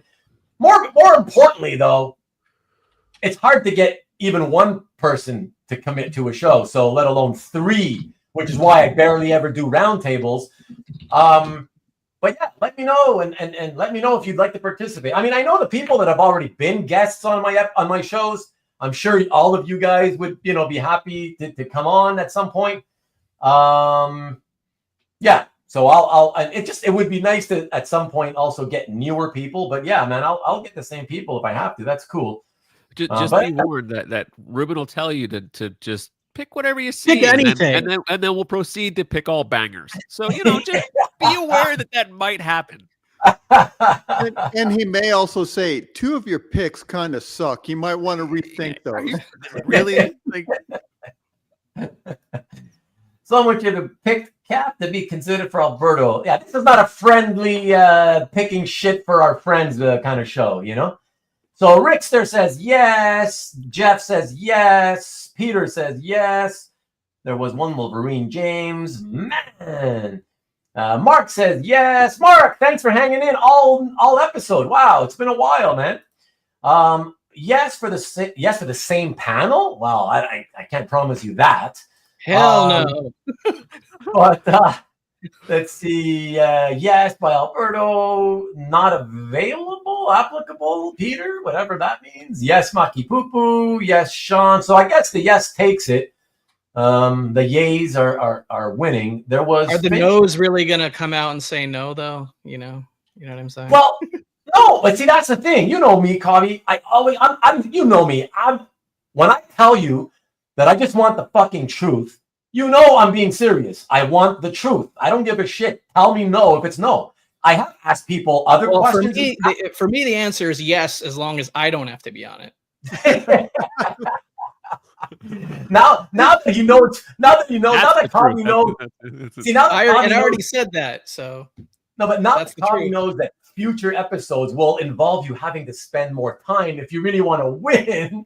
Now he definitely doesn't want to be on it because he doesn't have to spend the time doing it, But I especially don't want to do it if the goal is to win. But yeah. It's like what I loved about this, it was like just an experiment. But it's not about winning anyway. Yeah. Like, but just going through, like I went through CAF. Some of the things I picked were very like me, like the Transformers cover. I knew I wanted to pick that one, but it was just fun going through CAF and looking with a purpose outside of just scrolling. It was like specifically it made me look at pieces closer than I would have. Like that Spider-Man page, I probably would just have scrolled past that and not really given it a second thought. no offense, Sean. It's not necessarily what when I'm looking on Cap, So I think it was cool. It was a really fun opportunity to do that. So I would suggest anyone, if you want to do this, it is pretty fun. It gives you a reason to when you're scrolling through Cap to It was great. It was great to kind of go back and see pieces that from collectors I follow that I may have missed the first time that they posted it and stuff like that. Even the ones I didn't end up choosing, which it could have taken me way longer and it would have still been fun. I missed that. Sorry, Kavi, can you repeat that? I said like going back through galleries, like the same exercise you do when you're doing a show and tell one-on-one with a collector, where you're going back through like stuff that they've posted a long time ago to pick out like some gems that maybe people have no idea because they posted it 8 years ago on CAF when less people were like engaging all the time on there, compared to now. Yeah. And I mean, let me just put this out there for everybody. So some of the ideas in terms of like themes, right, that ran through my head was, for example, I was like, we could do it where the picks have to come from a particular year posted on CAF, because it's easy to do that, right? Like, of course, okay, you have to kind of look it up by the date that they posted it or whatever. Make sure, right. But I guess you'd have to pick, galleries that you're kind of interested in first, right, and go into their galleries, whatever, right? But unless is there a generic way on CAF to just hit something of 2000 and I'm not sure if year posted is a search parameter or not. I'd have to look because off the top of my head I don't know. But it's like within your own gallery. Within the gallery. Yeah. Right. Within your own gallery, it's easy to find. Or within someone else's gallery page, it's easy to find. But I don't know if there's a custom search. No, there's no date search on there, but you can order it by date and then get to the page that has the date that you're looking for. Yeah, that would be probably a little. See, and that's the thing. That's because I keep going back to the same thing, right? Where I need to be able to, if I want to be able to get guests for more episodes, they're probably not going to want to spend too much time. So it's got to be a kind of thing where like searching for the art isn't that difficult, and that's the tricky part about it, But if you do like the easiest shows to do are not necessarily the most intriguing. So in other words, and just so everybody knows, I had this idea a long time ago, but I just kind of blew it off. And then a few months ago, Mike came up with the idea again, and he ran it by me, and I was like, oh yeah, I thought about that ages ago. I just never did anything with it. And Mike was like, well, you could do it easily by, you choose, you get your people and you pick your theme, and the theme could be something like, Batman art, for instance, like a character focus kind of thing. And then Rick is saying an actual theme would be more interesting than a year. I mean, that's just one opinion, but yeah. No. Obviously, Rick, I would rather have a more specific theme, obviously, right? But it's just that I think the easiest ones for the guests, right, to not have to spend too much time, the easiest ones are the character-focused ones or title-focused ones. But the reason I never did a show and tell with anybody who focuses on one character, like a Batman collector or Spidey collector, is because I've always just felt like it's so narrow that I just feel it might be a little boring, and that's my concern. I enjoyed the open-ended nature of the process of selecting. Yeah, because it didn't feel like it was too hard to do. Right. But that's what I'm saying. I made it. I think it was just too broad, though. It is very broad, but that's the way that's what makes it easy. Unless you think about it too much. But I guess that's you could always break it down. Like you could focus on choice. If you wanted to keep it like a decade or whatever, and then just do like a cover from the 70s, a panel page from the 70s, or like you could. 5 different art types from something like that, right? Yeah. Like so you could still keep it somewhat, open-ended, but yeah. See, and that's the thing. But then it kind of becomes like, it's funny because typically what I would do is I would think about the theme and like, okay, settle on it, right? I'd be settle on the theme, and then I start reaching out. Hey, I'm going to do this theme, right, for the multi-person show and tell. You want to be on it. You want to be on it. You want to be on it, right? But then it's harder for me because people will say yes or no based on the theme, whether they care about it or not, right? Whereas I feel like if I say, okay, on this Sunday, on this date, I'm going to do a multi-person show and tell. Do you want to be on it? And then get 3 people to agree, and then maybe ask them, okay, it's you and these 2 guys. Like, what do you guys have? And maybe ask them what theme they wanted. I don't know. It just seems like here's what I think about that. I think you'll find people who want to do it, and I would say it's better to not really know what the search parameters are going to be, right? And then because then it like I said, for me, it was a good exercise to find pieces that I might maybe wouldn't have looked at otherwise. So I think you'll find people who want to do it, and then from there, it's just like, hey, you're available this date. This is what we're going to do. With knowing that the expectation is going to be like it'll be some type of theme, right? I don't know. We'll see. But anyways, I'm happy. I'm happy that it was pretty much unanimous for yeses that some of these guys would like to see more of this type of show. So that's fun. But only if Kavi's back is what they're saying is that they want Kavi back, and actually what they want is an all Kavi show picking 50 pieces of art. No, that's not. Doesn't sound appealing. All right, no, fair enough. Which one, Marcus? Which one? I got 2. Which one are you talking about? I was going to put it in my gallery on Tuesday. Which one are you talking about? Let me know which one you're talking about. Is this something Marcus sent you? Let's see it now. Yes. Let me see what he says. Hold on. Also, just fly solo if needed. You know me, Tom. I don't like to be in the studio alone. It's weird because of that delay. It's always nice to have at least one person to sort of bounce things off of while we're waiting for the other comments to come in. It's weird to just talk to yourself out loud and not be able to hear somebody else sort of responding back. So that's why I don't like doing it by myself. Just like sorry. What decade are we on? Nice, Carlos. Can you clone the 2020s? We're currently in the 2020s. Who knows? I decide. Oh, it's a fun idea for a show, but don't ask that same question next week. I decide everyone should show off their newest. Okay, so okay, I know which one this. Okay, I'll do this one because we've done this. We've talked about this related stuff on this show several times. Let me just quickly. Oops, sorry. Oh, it's so weird. They've come up with these new layouts. How do I make it so that? I'm getting dizzy. Hold on. What's so weird how they changed this, man? Okay. Anyways, here we go. All right. So I don't know how well you're going to be able to see this. Yeah, because the reflection sucks. Let me see if I can. Oh, and I'm on. Sorry, I've got the camera on mirror. So let me just quickly non-mirror it. Here we go. Okay. A lot of reflection. So it's Ruben the Collector at Jeff Singh's house watching Blade Runner. And it's an episode, it's a Sunday, it's a Rugrats Sunday.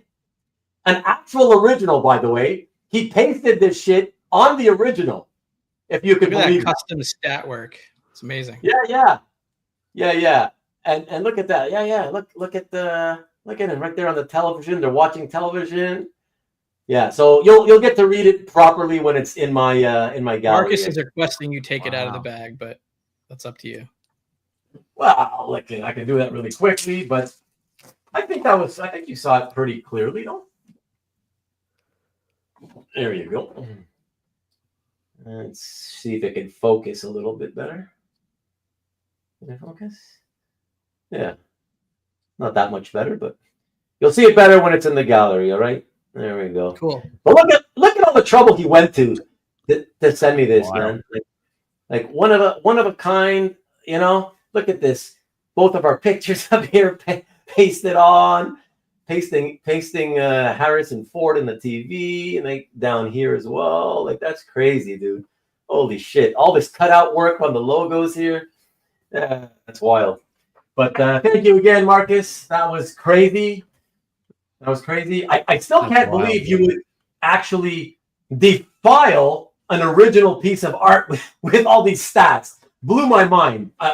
You know, being a collector, I would think you would never do that. I figured you would do that on a copy, but on the original? Did he use all archival materials? Like, is it? Hey, ask him. He's in the chat. Did he go? He's in the chat. But I'll put the Ruben will put it up for sale. Somewhere he gave me look, it came with this. Let me just read it to you. Ruben, I can't believe you forgot all of these sick OAX items. I'm just returning them to you now because I tried to flip them first. Too bad OAX 2025 wasn't as good for you as advertised. Miller's was good and their zingers were top notch. See you next year at OAX 2026. Facetiously, Marcus. So good stuff. And he gave me some prints. He got the. It's funny because the surprise, part of the surprise was ruined, and he didn't know it, or maybe he did know it, but he gave me a print from OAX, which was, let me see, this one, which was a really cool tiger, right? And he got Angelo and Sarah from the Comics Den. Yeah, Derek got that signed by them at the show, right? Right. Yeah. Exactly. Yeah. That's why I didn't know if Marcus was aware. He watches them all, so I guess he was aware. But like, I was seeing that episode, and I was like, oh, look at Derek. Derek's on the Comics Den, and then he starts saying my name and Marcus's name and Lance's name. I'm like, what? What's going on there? You know, I'm like, I don't know what's going on, but something weird's going to happen. You know, but I actually just thought, oh, Derek decided he wants to send me a print with the "That's Sick" on it. I thought that's what I thought it was. I didn't realize he was, helping out Marcus. Yeah, might be the guy who sends ransom notes with what? To spell out. Oh, to spell right, exactly. But anyways, all right. So thank you again, guys. We're gonna wrap this up. Yeah, that was fun. I always enjoy hanging out with you guys. And that's what I love about doing these kinds of shows with multiple people too, is because it's an excuse to hang around with friends and have a good time. It's pretty fun, right? So, so anytime I get a chance to do that with you guys, yeah, it's always worth it. So I appreciate, as always, that you guys said yes. So thank you again, Mike, of course, especially to you for having brought up the idea a few months back and putting the bug back into my brain. So, yeah, that was cool, man. So yeah, thank you again, everybody. I'll think up another one, and yeah, I'll hopefully do it sooner than later. For now, hold on. Last couple of, what did I see? I just saw six. The experiment of insanity worked. Great job. Thank you. And I'm just glad I didn't screw up the whole Slido thing. But I gotta get James to tell me how he thinks I did, since he's the Slido expert. Way too early. Now what? Come on, go hang out with your wife, Tom. How about that? How about giving your wife a little time, right? Even Alberto, you just got married. How about spending time with your wife? It's only 8 o'clock for Alberto. I know what Tom can do. Ruben, email Tom privately the subject for the next show, and he can start his picks now tonight. There you go. Tom can come on. Get a head start. I think let Tom get a head start in the next show. Thanks, Mark. Well, Tom knows. See, Tom said, you don't remember. I don't know if you were here in that episode. Tom, I said, like, he was bitching about something, and I was like, okay, Tom, you come on, right? And it's easy to like make suggestions, but you're one of the guys who never wants to come on. And he's like, oh yeah, I'm gonna do it. I think I'm gonna do it soon, but first I gotta do it on Bill's channel, blah blah blah. I'm like, okay, whatever. I don't give a shit. Go do it on Bill's channel and get it over with, so you can finally come back here on my channel after. Yeah. Right? But as far as I know, Tom hasn't done it even on Bill's channel, correct? I don't know. Tom. Yeah. Exactly. Second appearance of Slido. 2 more hours, Ruben. Yeah, what can I tell you? Yeah, we're gonna wrap it up. Yeah. So let me leave you guys out with. Hold on. Let me bring that off. Oh, thank you, James. Appreciate it. Now you need to do quizzes, word clouds, and leaderboard. I don't know if you're being serious because I don't even know what that stuff is. He's So probably, he is. Yeah, pimping he's his being product. dead serious. No, is he serious or no? I Yeah. don't think so. Okay. I don't know what that shit is. Internally, I'm gonna say that Ruben just said, "I'm not doing that." Yeah, exactly. Like what? This was bad enough. Yeah. I Yeah, already he said spent I'm not doing that for Slido for like 2 years. So Yeah, I already spent 5 hours trying to figure out But it is how to it do is this cool. shit. I mean, I do like the feedback, like to have that option for other formats of shows, like whatever, like something to to use in future shows. It's cool. You mean what? Using the polling thing? Yeah. Yeah. I mean, Yeah. because you might not even because you are all about like honesty in here, and even though, but somebody might not. They might not be comfortable telling a true answer in the chat. But then if you ask a question, right. you might get better responses and more Right. honest responses in that way. So Right. Yeah. No, that's Anonymous. true. you never know. Right? Yeah. That's true. The nice thing also about using polling software is you're anonymous, right? So that's what you're saying, right? It's because that way, at least, so the people who feel bad that, oh, I don't want to say no, I don't like it, even though I've said it a million times, you're not going to hurt my feelings. I'd rather know the truth, because listen, because if the majority said no, like, you're not hurting my feelings, you're helping me, because I don't want to do another episode and do all the work to set it up, only to find out these guys didn't even want to see it, So that's the thing. So, Yeah. But anyways, yeah, let me leave you out with next week's whatchamacallit, the thumbnail, everybody. Again, all of you who came here tonight, and as always, I appreciate you, regulars, semi-regulars. Those of you watching on Rewind, appreciate you too. And the last thing I forgot at the beginning of the show, I didn't do this, to shout out to my newest subs, Card Stuntman, 1,000,000 books, and like 3 or 4 anonymous. Welcome, and thank you very much. I appreciate you. Let me put up this. Here we go. So, yeah, guys, please come back next week. Don't forget Nicky B's on Friday. And then come back here for the first episode. We'll hopefully hear some really good, bad, and perhaps even ugly stories about commission collecting with Sean Clancy. I think it's going to be a good, fun show. And so please come back here for that. And that's it, guys. Thanks again, boys. And peace, everybody. We will catch you next week. Cheers and go blue. Peace.